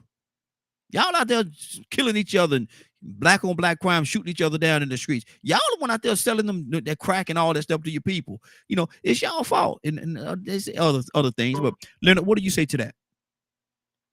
Well, it's true. It's true. There's too many stories to deny it. You look like a fool denying it. You get over your hurt feelings and you can see the truth. You might solve the problem. You know, I've never been on that bandwagon with y'all. Matter of fact, I get offended when people use community and black interchangeably because it's not interchangeable. Some of y'all just black. Ain't got nothing to do with where you're from. You're just black and you got bad behavior. You just happen to be black. So when people say the community, I make them clarify. Say what you mean so we can start off on the right track. Are you talking about the black community? And they are. Because there are some issues that are prevalent in the black community that if they accepted the truth of the matter, they could begin to work on the problem. You know, you got some people, they say things, and then you look at their behavior, and you realize it's you. If you want to turn me off real quick, mess up your life, and then start talking about the white man. Our conversation is done. I guarantee you it, because I don't want to hear it. You're delusional. You're delusional. Because what you're trying to do is you're trying to make excuses for your behavior. Your people before you, your great-great-grandparents were better than you, and they were just removed from slavery. Just removed, walked out of slavery, and were still people of integrity, decent people, God-fearing people. So no, you don't get the opportunity to say it's because of where you come from. And go look at where you came from, because that's not where you came from. Y'all started acting like that, and it started being accepted, and that's why you continue to do it. I don't care how many people smoking crack. Like my mama used to say, you ain't got to smoke it. I don't care how many people selling it. You ain't got to sell it. Yeah. I sat right there. Pimps, prostitutes, you name it. People doing drugs, people not doing drugs. Didn't have to do nothing with color. It's who chose to do what. That's why I don't accept no excuses from people. Well, my daddy left me, and now you told me about what your daddy did. Well, I'm talking about what you're doing, not what your daddy did. Now, if you don't want to accept it, don't accept it. And every generation after you will suffer the same fate. That's our problem as black people. Because we get this chip on our shoulders like somebody owe us something. You won't work 25 hours around here talking about where my 40 acres in the mule. Get somewhere with that and quit being ignorant. Now that's ignorant when you start talking from a place of no facts. You got people all around you and you telling them a story and a situation that they've been in exactly like you. But they like our progress. Good deal. Good deal. Let me go to Cassandra. Cassandra, what's on your heart? Is there a point? Is there a point in what they're saying? Is it factual? I think part of it is factual. And that's not a popular, comment to make, but we create a lot of our own problems. And yes, horrible things have happened to us.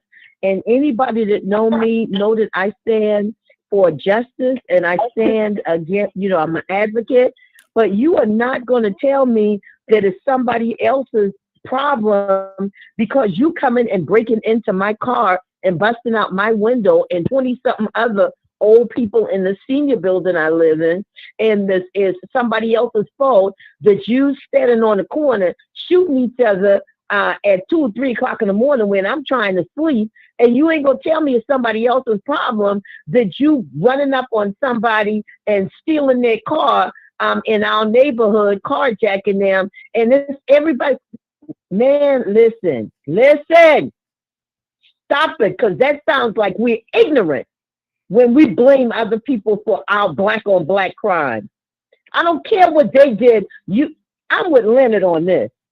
I don't care what they did. What are you doing? Mm-hmm. How are you making it better in your community? By shooting each other?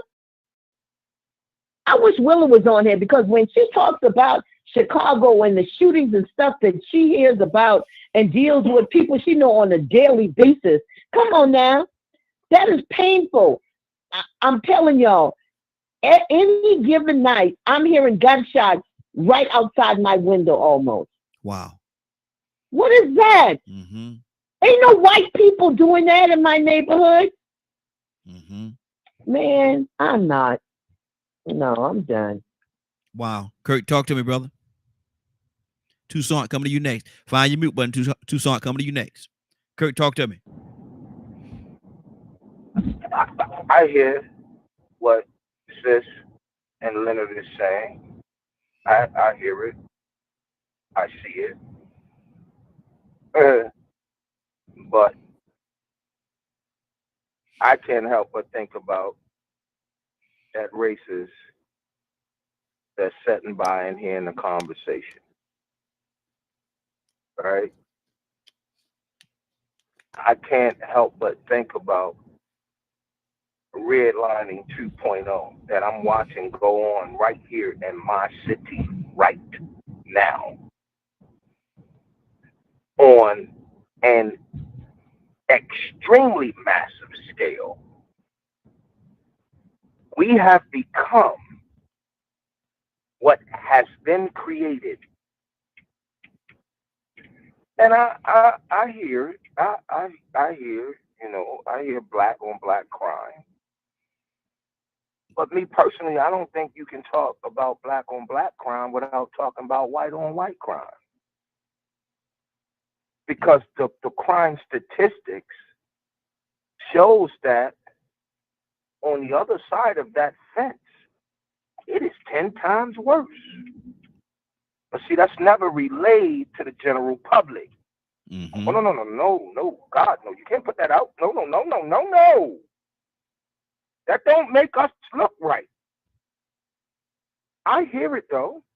I also hear where when we speak on accountability, in my personal opinion, we are the only race in this country that hold our people accountable. And we're saying it. You can go down to the jail and you can see it in full color. We are the only people that consistently hold our own accountable for their ill-gotten gains. I prided myself, and God has blessed me as an actor to play some really powerful people. One of the people that I have played, one of the people that have been cast to play, my God, we was talking about the brother earlier because the brother got the role in the film, T.I. Mm-hmm. When he played Frank's nephew, Frank Lucas's nephew. And we can say any number of things of what we want to say about Frank Lucas. But one of the most powerful statements that I heard Frank say out his own mouth before his passing was, you know what? I got tired of them coming in our neighborhood making all that money, man. Mm-hmm. I got tired of them beating us over the head, taking 75% of our earnings. They doing the same thing. I got to pay them 75% of my money that I done made doing the same thing they was doing, and they ain't doing nothing. See, I get it. Yeah, we need to check our own. But all at the same time, I'm not going to sit here and paint a picture like we need to check our own when there's a puppet master in the background dangling strings. You understand? Like, I get it. We done came off the beaten path. We done get hits in our backside, and they just moving the chains. And as long as we continue to address our issues with the one that's chained and not the one that's moving the chains, ain't nothing gonna change. It's just my belief. Nothing is going to change. These boys selling dope in these communities, ain't not nan one of them got a boat, a plane, a ship, none of that to fly this stuff in. I'm gonna land this plane right here, Raheem. And I know I'm over my 3 minutes, but I'm gonna land this plane right here. When I was growing up, man, I had the opportunity to sit around some real true to life kingpins. And could have went that route, but I chose to go a different route, right? And I remember I was sitting at a table, and it's like 3 kingpins there, and they talking. I'm a young dude, I'm a runner, but I'm a young dude. They like me because I listen. And I remember hearing one of them say they was talking about a big drug bust that had happened out on 95. And I remember hearing one of them say, "Oh man, that wasn't nothing, man. What you talking about, shorty? That wasn't nothing, man. You know what I mean?" And one of the other dudes say, "What you mean?" He say, "Look, man, they got 5. They pulling 5 trucks on that bus right there, right?" He said, "Hell," he said, "My fault." He said, "Man, my plug came in through the harbor. My plug came in off the ship. That was giveaway money." So basically, wrap it up, what Curtis. he was saying, I'm ending right here. What he was saying was they gave up 5 53-foot trailers of cocaine so that 10 doggone Connex containers can come in through the harbor. That was nothing. Sacrifice. I'm watching it one day, Raheem. One day, I swear to God, I hope you come up here to see me so I can ride you around this city. When I ride you around this city, the only thing you're gonna say is, "You know what? This just looks like a clean Beirut." Wow. Stay right there, Curtis. You got to keep it moving. Toussaint, what's on your heart, brother?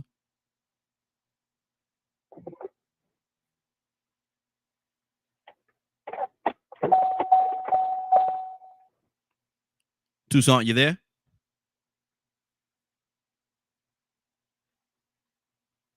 Leonard, talk to me.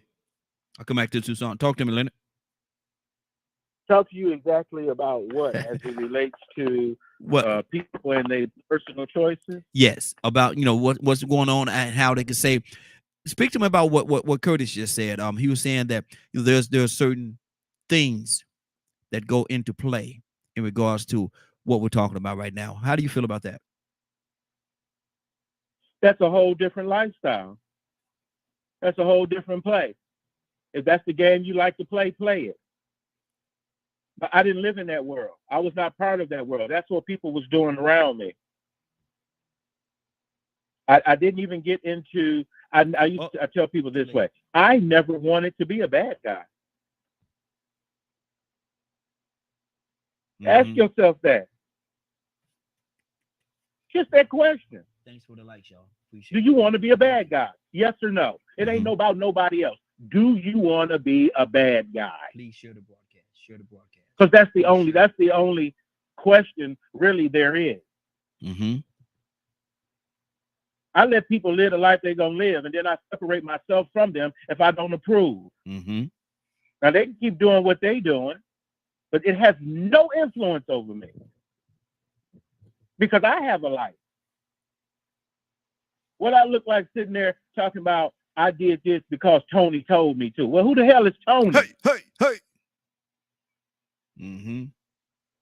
They got so many people, friends I don't have that's been buried for doing stupid stuff. I don't feel for them.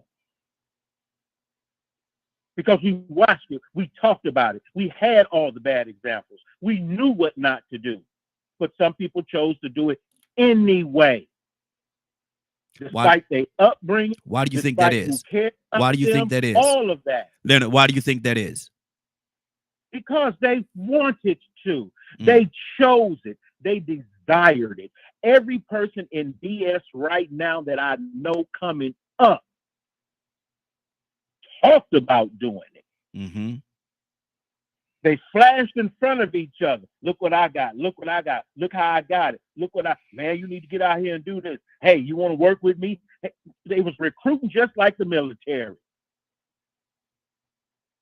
I chose the military. But I understand those people who choose life of crime because they desire that. I have family members right now, all of my life, in and out of jail, because that is what they do. They have no plans to change, and it ain't over till they in that dirt. Because that's their lifestyle. I'm not making excuses for them. Who cares who brought the dope in? If they didn't, then maybe your behind would eventually become enterprising enough, like Mr. Lucas, to bring it in yourself. You would have linked up with the right people to make it available to your community. I don't care how many drugs you sit in front of me, or how many guns you sit in front of me. I couldn't even afford it.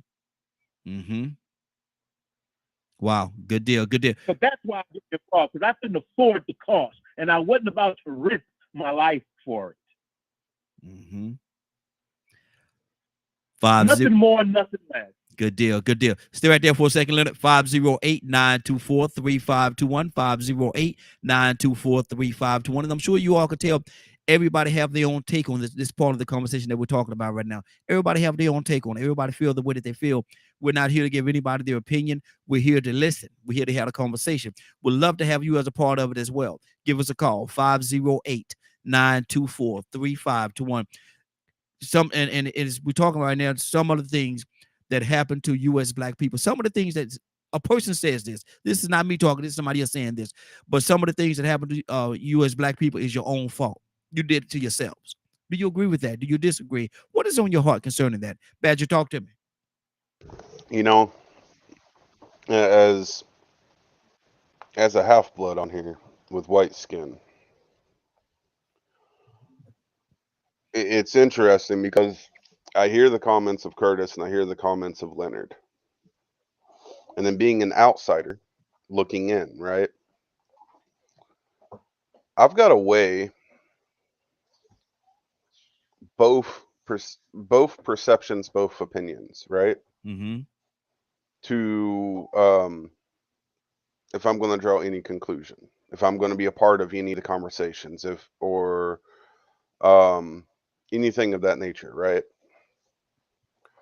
Now, I know when it comes to me, I can't speak about the Black experience. But I can speak on some of the indigenous experiences and some of the being white experience. A lot of times, speaking from the white experience, we're on the outside looking in at all of these other races struggling, right? And all these issues that are going on. A lot of it we're not given the full story. So there are those of us that actually do the research, that are willing to have these conversations, that aren't so sensitive or choose to be ignorant of what's going on, to have a better understanding and help if allowed. Because there's also those groups of people that don't want help from someone outside of their race.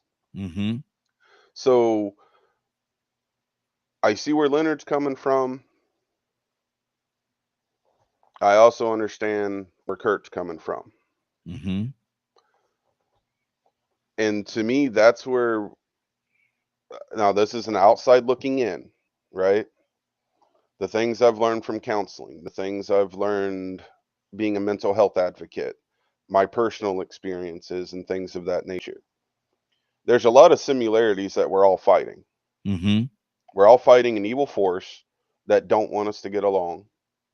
We're fighting an evil force that doesn't use the money that our tax dollars are providing Who's in who's an winning? efficient manner. If we're in this fight, Badger, you looking in, you looking at the whole situation. Who's winning the fight? The evil people. That's what it's that's my perception. Mm-hmm. And I'm saying that because I'm seeing the white people fight the black people. I'm seeing the black people fight the black people. I'm seeing the white people fight the white people, and so on and so on. It always seems to boil down to the two most fighting races in our country are the whites and the blacks. Mm-hmm. And there are so many similarities of what's being fought over. It's absolutely insane. There was a conversation I was having with Leonard, and I also touched on it with when I've spoken with Kurt off air. Of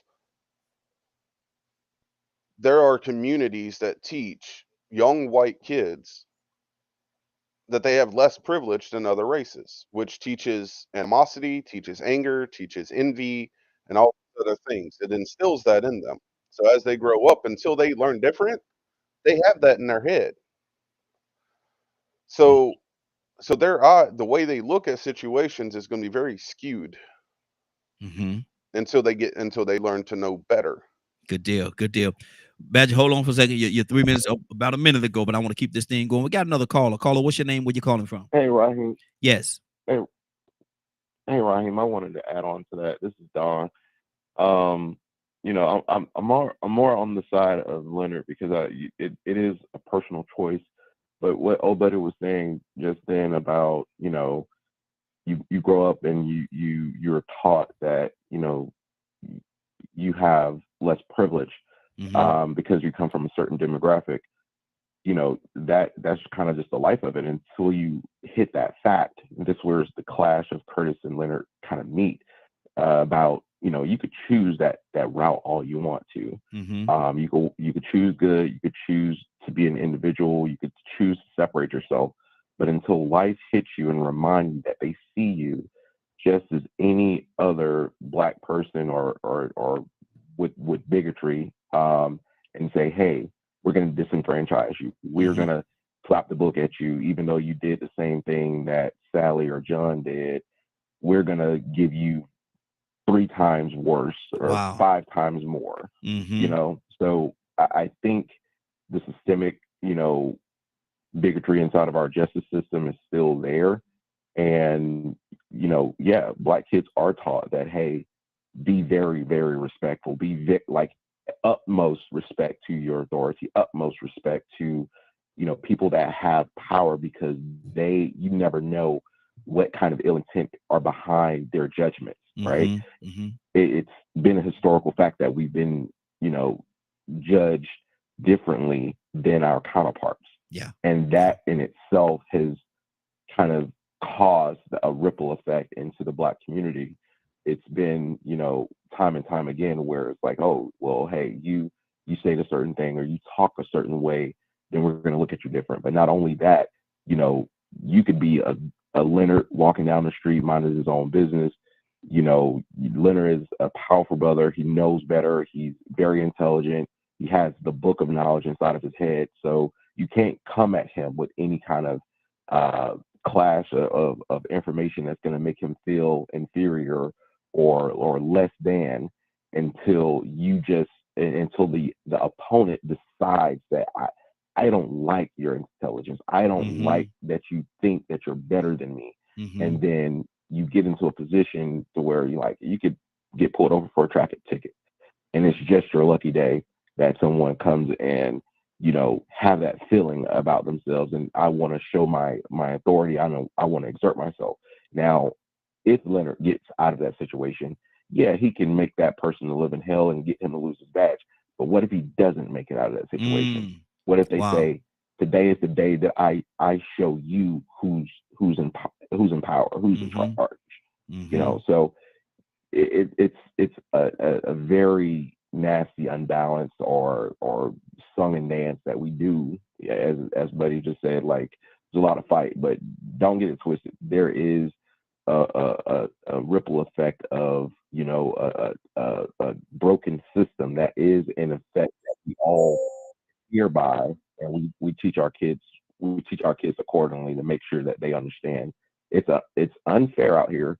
Do the right thing as much as possible, be great, but just know that, you know, if you get into the wrong situation, it could be your last. Exactly.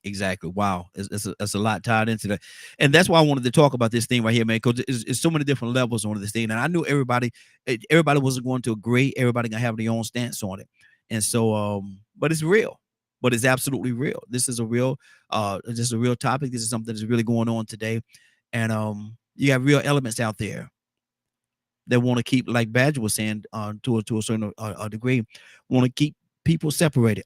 But Don, let me do this. I know, Don, you got something else going on right now. What you got going on, brother? Yeah, you know, we're advocating for my mother right now. She just had a situation with her house. A tree fell on it. Unfortunately, she was uninsured. She's on disability and had a lot of battles in life. So what we're doing is advocating for her. Even though she has options to move with us, she is just rooted to her hometown and whatnot. Yeah. We're in Atlanta, so we're working on getting her place. But in the meantime, we're advocating to rebuild for us. We are doing a raffle to raise money. So, you know, you just don't have to give without receiving, but also it's going to a good cause. The raffle information is posted on my Facebook page and my Instagram page. If you all want to share and support, go to facebook.com/DCrucial1. That's D, the letter D, crucial, all one word, number 1. And also on Instagram as DCrucial. The raffle is for a 55-inch smart TV and some Beat Studio headphones, wireless. So there's also a GoFundMe associated with, but I'm not pushing that as much because I really want people to get something out of it, more so to, you know, help her. But yeah, long story short, that's what we're doing, and I hope you guys be able to go out and support. Good.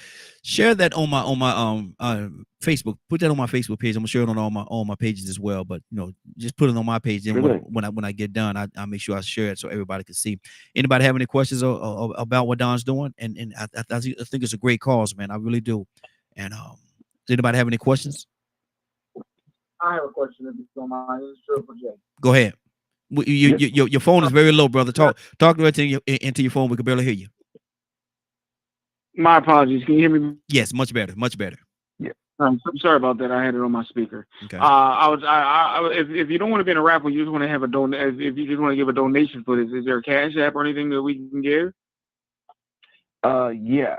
The Cash App is $ Donald Walters. There's also a GoFundMe page. I'll give that to Raheem as well. Yeah, so we'll have those two available. Well, they're active now, so if you want to Cash App a donation, it's $ Donald Walters. So that's DONALDWALTRS. And if you want to get any more information as well to share or any other material, it's 229-591-0244. We do understand that it's going to be a long journey and we don't have any expectations. We appreciate all and any that is provided or donated. So truly appreciate it. I do plan on continuing doing additional raffles throughout the year and months to come, including free DJ services, a lot of special effects and stuff like that. And even computer literacy and educational classes. Free to join and donation oriented. So look for that. Okay. And I can personally vouch for this brother, man. As a matter of fact, when you come to a lot of my events that you come to, this is the DJ that's there. This is the DJ that's there. So great job. He does a great job every time. Not once or Is twice, every time. is your Yes. mom in a rural area or considered a rural area? Yeah, we've looked at the Georgia Community Affairs programs, and we're working with the local government to see what sort of grant she can qualify for. Some of those starts at the beginning of the year. So we're looking into those programs, but we don't want to put all of our eggs in one basket. There's Look at the USDA. stuff like that. But yeah, we've looked into several of those programs, and we're working through some of them now. And Have you checked the USDA? cross. Sorry. Have you checked the USDA? Yeah, that's one of the programs that we've applied for. They are currently back to about April with their applications. So she has an application in there, the 502 and the 504 grant. One is a grant, one is a loan.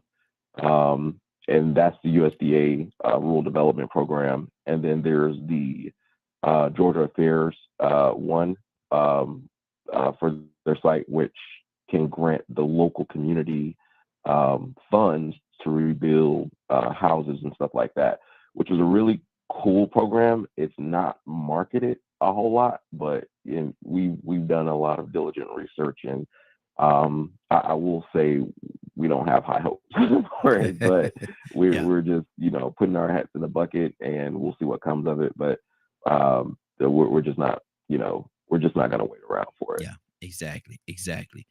Anybody else? Okay, good deal. Let me go to Cap. Cap, what's on your heart?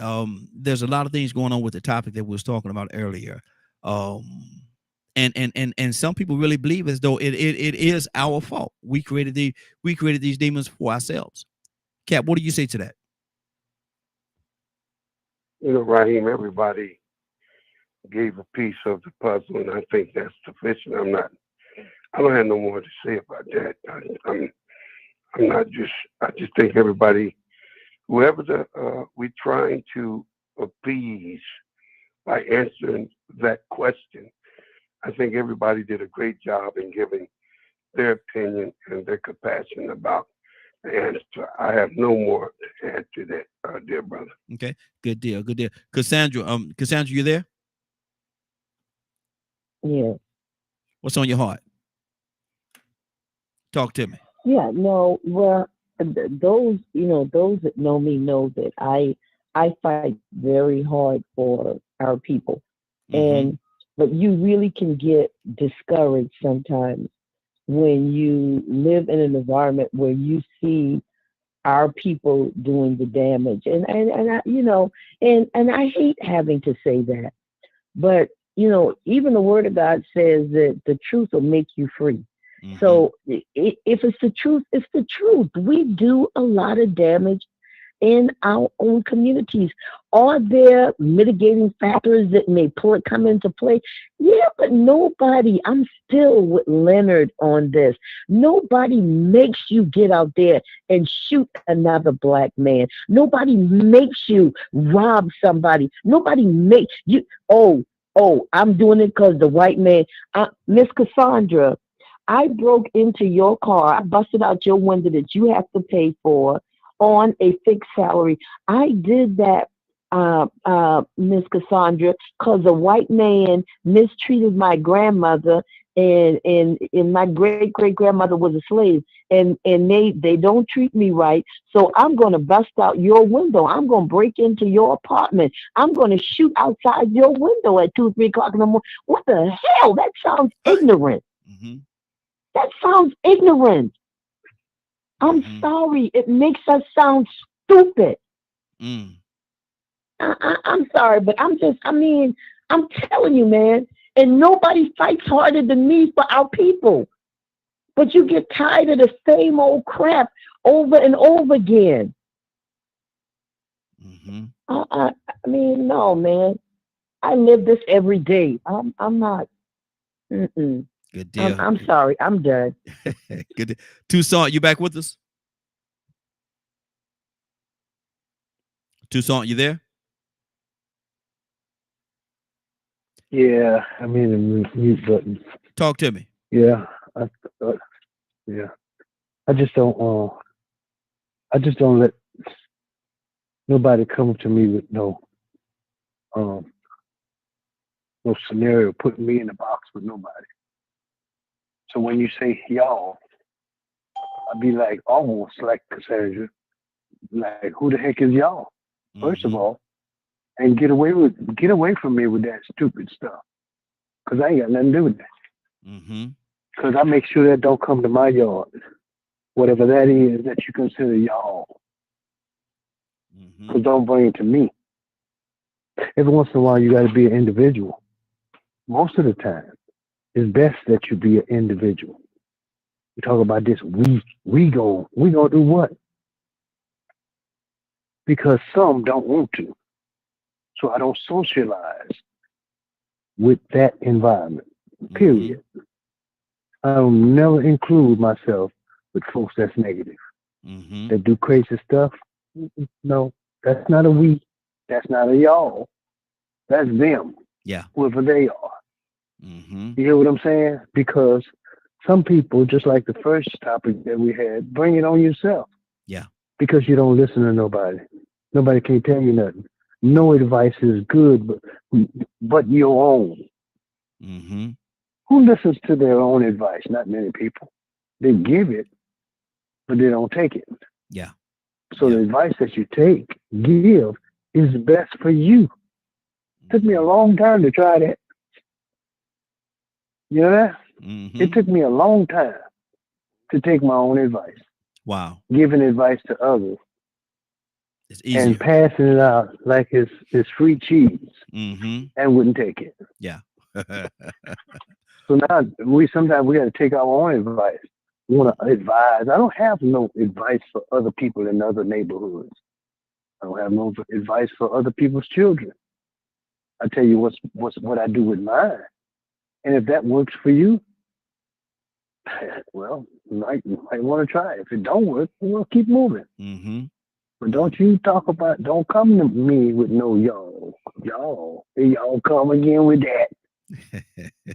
Who's y'all? So that can be a frustrating subject. I mean, somebody come to you with that and it's negative. That's already. I'll be like, back away from me, please. Yeah. Because then we don't have a problem. So wow. I don't include myself with other folks. There you go. I don't do that. No.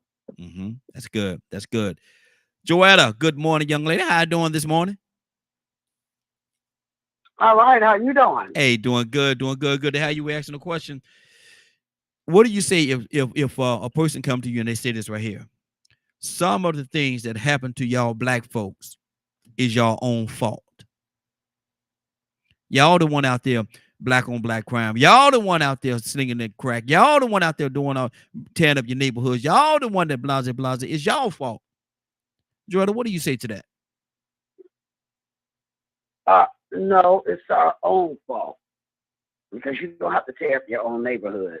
And that's the reason why. I mean, I don't stay around my people. I stay out here with the YT people because I know my neighborhood is gonna stay clean. I know they're not gonna try to be breaking in my house or breaking in my car. And it's a shame that our people have lowered themselves to that because they could do the same thing that the YT people do, and they just make us look bad out there, killing each other and the girls walking around half naked with the 6-inch eyelashes and the pink purple hair and the booty shorts hanging out. I mean, it's real ghetto-fied. And they make us look bad as a nation. See, I look at life like this. It's two different type of melanated people. You have your black people that thinks with some intelligence, and then you have your ninjas. I don't want to use the word nigger, so I just say ninjas that just don't give a damn. Hey. So okay, put me around the black people that have some integrity and some cleanness about themselves, and I ain't got to worry about them breaking in my house, then put me around the ninjas. It's two different people you're dealing with. And then so the Bible also says, let me ask you this question, Joetta. Yeah. Let me ask you this question. And you say there's two different groups. But isn't both of those groups in everybody's family? Yes. Sometimes you even got to separate yourself from your family. Okay. The Bible says, I come to separate mother from father, father from son, mother from daughter. Okay? The Bible says that too. Okay, so if some of your children turned out to be ninjas, you may have to separate yourself from them. You know, the Bible says that these children in the last days will become a burden to us. Are they a burden? I pose that question. They are. They're a burden. They don't even want to work. They just want to beg from you and sit in the house and make babies that they're not going to take care of, smoke weed, and play games. And actually, weed is the new crack, because there's something in that weed that's addicting, that's making them do the things they do, laziness, and just want to beg. So weed is the new crack cocaine. Everybody's smoking it. Wow. Okay? And there's chemicals in it. It's not the same weed that was back in the day. Okay? So something's going on with that too. You know, but yeah, these children today are horrible. I mean, the senior citizens are scared of them. Up here in Ohio, it was going around where older senior citizens was getting out the car to trying to get their groceries in the house. These young boys would come up and pop them in the face, hit them like they was hitting a man, just to take their purse and their groceries. Now, who does that to a senior citizen? Okay, stay right there. You know, okay. No, yeah. I know your time was about to run out, but Cap, I know you said you didn't want to have anything. You didn't have anything else to say to that. But what do you think of her stance of what she just said about the separation? That's what needs to happen. Hold on. I agree with that. Hold on, sir. Hold on, sir. Cap, you there?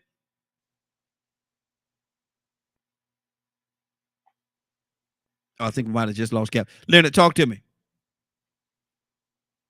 As you see, a lot of people know the truth, but for some reason, you have to understand, you have to make the change. We give people so much leeway to constantly destroy things. And we give them excuses now for why they did what they. We give them the excuse. They know why they doing what they doing. It's because they don't care. Like Ms. Joanne just said. Act like y'all don't know people that don't care. That's what blows me on this station. You act like you don't know people don't care. There are some people that believe that if it wasn't for white folks, black folks would do no wrong. Do you hear me? So you have to know the company that you keep. I speak to different communities on different levels of the master plan. How we all gonna get back in touch in relationship with our Creator to the point where we truly embrace do unto others as you have them do unto you. I am because you are. You don't just automatically, you can't make a deal with the devil. If you get black out of your mind, wrong is wrong and wicked is wicked. It don't belong in those same columns as black and white. But if you deal with them that way, you're going to be constantly unsuccessful. Wow. You know what I had to sacrifice? Everybody black can't be my friend. I got to pick friends that are going in the same direction that I'm trying to get to. I have those same friends today, and we hold each other accountable.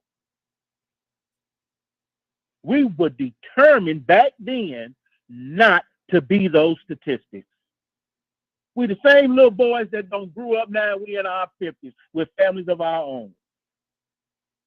Have we stood around on the corner drinking? Some of us have. Smoke, some of us have.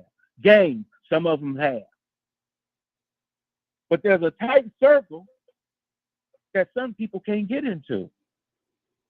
I can vouch for people. I can't vouch for everybody that's black. And I wasn't going to be sitting in groups of people making bad decisions like I couldn't help myself because I'm black. That was BS. If you my friend and we was kids, I got to invite you to church with me. Because that's what we do. That's our way. You can't call yourself me and you in that community if that's not what you do. There are so many different types of black people. Wow. But everybody want to lump you into one thing so they can give you this magic cure, this, that, and the other. Look how far it took for us to get.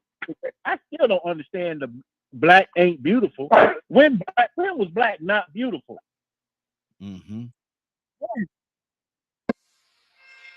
Wow. Hold on. Great question, Leonard. Great question. Let me go to Kurt. Kurt, what's on your heart, brother? We got a lot of different angles coming at us right now, man. What do you say about that? The separation, the upper class black against the, how you say, the ninjas, and not want to be around the ninjas. What do you say to that, Kurt?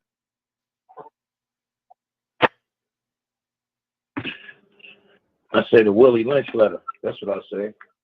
Wow. I say the Willie Lynch letter. You know, we can, you know, this conversation got me thinking about the movies that I watched, because it's not. Let me just tell y'all what it sounds like to me. I'm probably wrong for even thinking this, but it sounds to me like we're nuking crime and maladaptive behavior to one particular cultural group of people.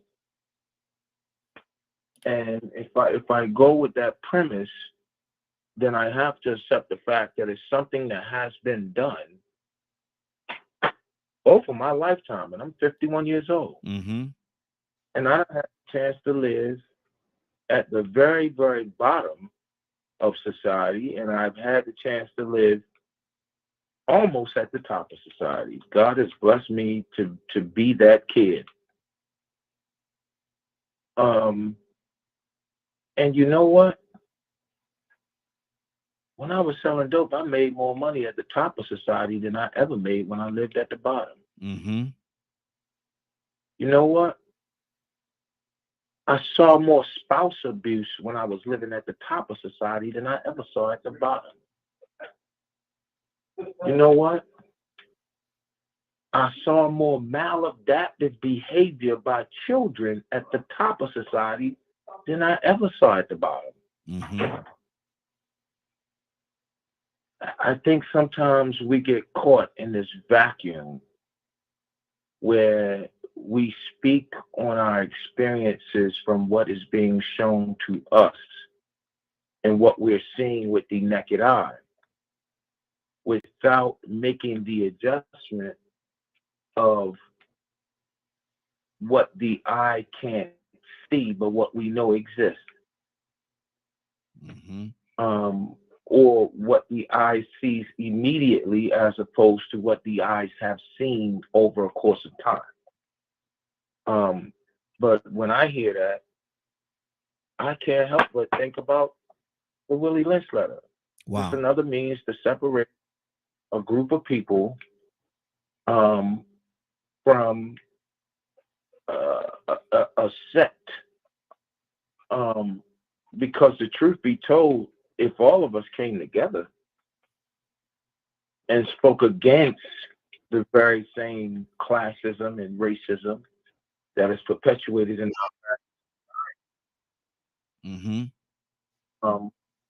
a lot of the ill wills that we have would be completely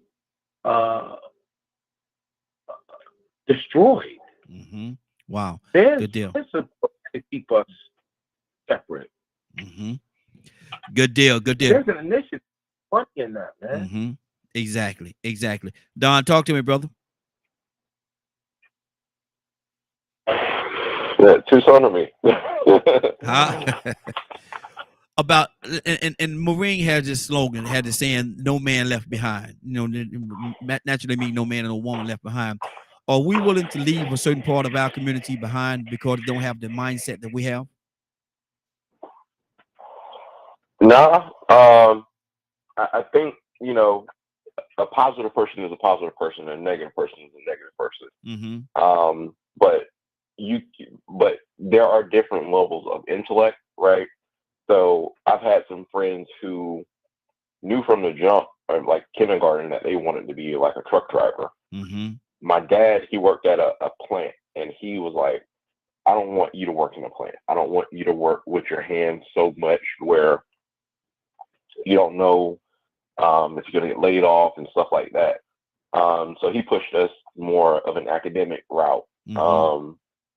And my friend, who was like content with being a truck driver, as we progressed in years, I could see that, you know, his grades wasn't as great as mine, but they were okay. But he was also a really good dude. Like, he was a good friend. He was somebody who had your back and generally didn't have any ill will towards anybody else.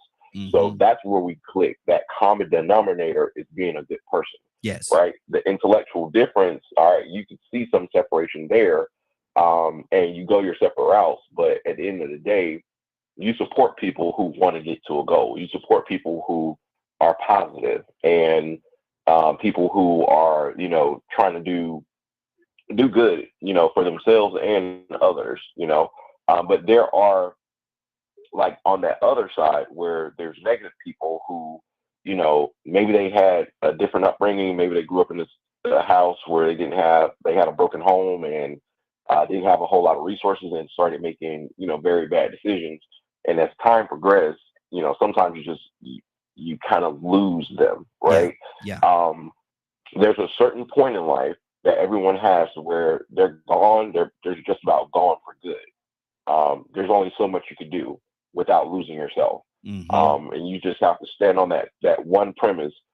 You cannot save somebody else if you don't know how to swim. Yeah. So I had to make dang sure I could, you know, swim really well before I tried to help anybody. And even in that scenario, because life be lifing, I generally help those who try to help themselves. Mm-hmm. So basically, what I'm hearing you say is, you could give people apple off your fruit tree, but don't dig up the whole tree and give them the whole tree. Oh yeah, definitely not. Definitely not. Teach them how to fish. Yeah. To a good extent. Like, even the stuff that I'm doing now, like, I'm doing general classes. It's give and take. It's me saying, I want to help myself. You're welcome to join me if you want to help yourself. Right. Yeah. I just, you know, my job paid for a $3,000 class. Mm-hmm. And I went through that class, that boot camp, took the certification, got the certification. Did I stop there? No. I wanted to say, hey, there are people that are not as fortunate as me that have their jobs pay for education or pay for training or whatnot. I'm going to do a Zoom, and hey, I'm going to put it on for display and give them tidbits out of it, right? Certain things I can't give because of copyrights, but there are certain elements from that class that I can share with the world, and I want to bring people up. So exactly.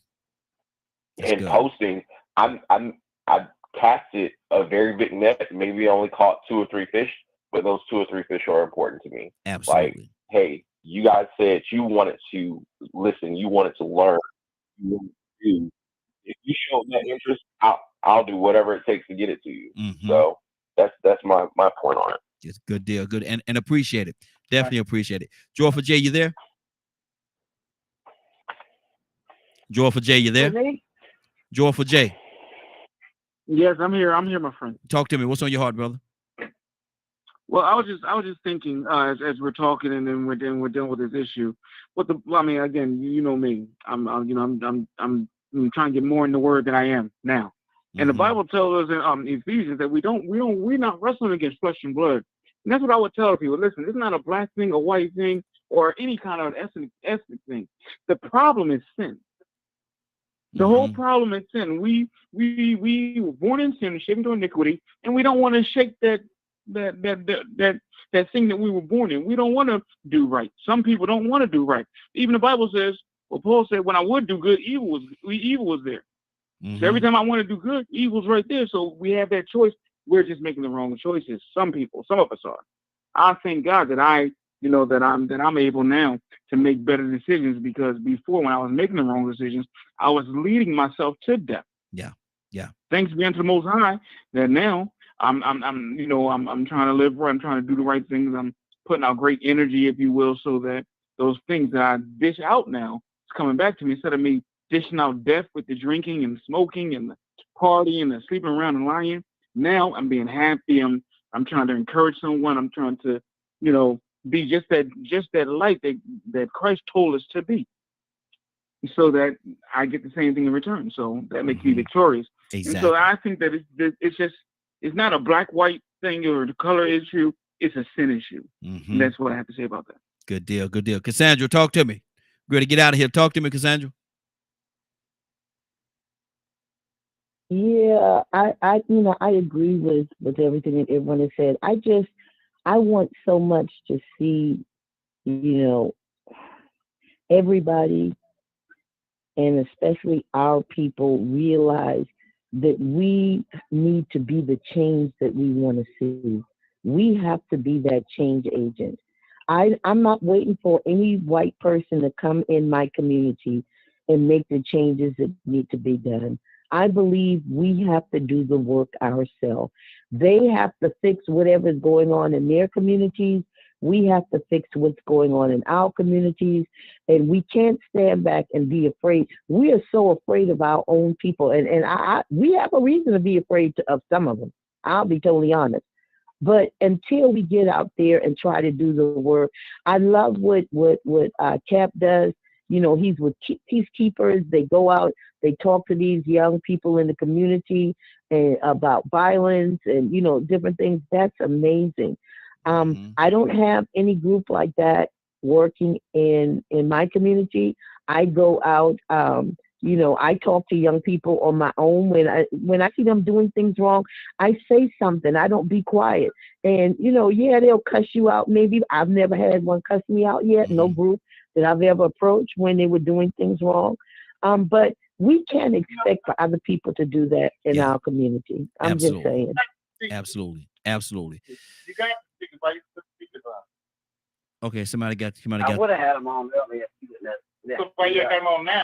There we go. Okay, had to mute somebody. Got a little conversation going on in the background. But listen, it's been a great broadcast, man. This has been Way Out Wednesday. We've covered a lot today. And I want to make sure that you all have an opportunity or a chance to, if you miss any piece or part of this broadcast, there's a way you can see it again. Leonard, tell them how to do it. If you did not get a chance to hear this show, it's in Turkish. Log on to www.dkmmediagroup.com at 3:00 Eastern today. Good deal. Good deal. Curtis, you still with us? Curtis, you there? Yeah, I'm right here, right? Curtis, if you don't mind, brother, can you pray us out? I believe you got a word in you. Pray us out, brother. Oh, man. With all hearts and minds open, let's go to the throne of grace. Most gracious and heavenly Father, we come humbly as we can be. Some standing, some kneeling, and some just open with their minds fixed on you. God, we come this day not asking you for anything, but thanking you for all things. Father, we come thanking you for the breath that you breathed in our body this morning so that we could get up, we could walk, we could talk. Father, we thanking you for the knowledge that you have bestowed in our minds. Father, we thanking you for the compassionate hearts that you have given us to guide us and lead us throughout the day. Father, we thanking you for the positive and clear message that you have brought forth in this conversation. God, we thanking you, Father. We thanking you for all the things that you have done, all the things that you will do, and all the things that you are doing. Father, for we know without you, nothing is possible. God.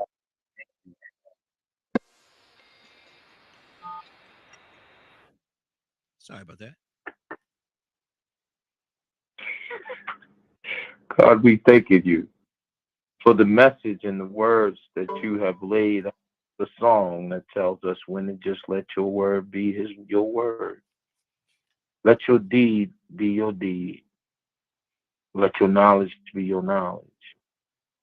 God, we asking that you just go forth before either of us get to where we're trying to go. God, we asking that you protect us. Father, we asking that you go before, you go after, and you go during. God, we asking that you let your light shine within us so that those who are in darkness can see.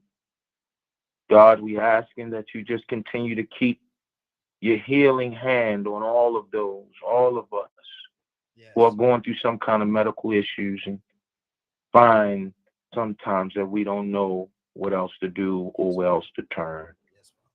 God, we asking that you just continue to watch over us. Continue to bless us, continue to hold us, continue to mold us, and keep us close to your bosom. In the mighty name of Yahshua, Jesus the Christ, I say this prayer. We can all say amen. Amen. Mm-hmm. Anybody got anything? And no, we ain't put no time limit on. We ain't put no time on the prayer, y'all. We ain't put no time on the prayer. I want to let you know we ain't put no time on the prayer. I want to let you know that now. But I was gonna say, I'll be doggone right here. You done put time on man. He did it to the right person, Kurt, because Kurt wasn't gonna stop no way. Kurt wasn't gonna stop. Look where you at. Hey, Leonard, it was gonna be Tuesday. He was still gonna be praying. It's still gonna be Tuesday. It's gonna be Tuesday all over again. We're gonna. But listen, anybody have anything they want to say, Kurt? I appreciate you, brother. Anybody have anything they want to say before we get out of here? I would like to add right here. Yeah. I'm so glad to hear Joyful Jay today. Yes.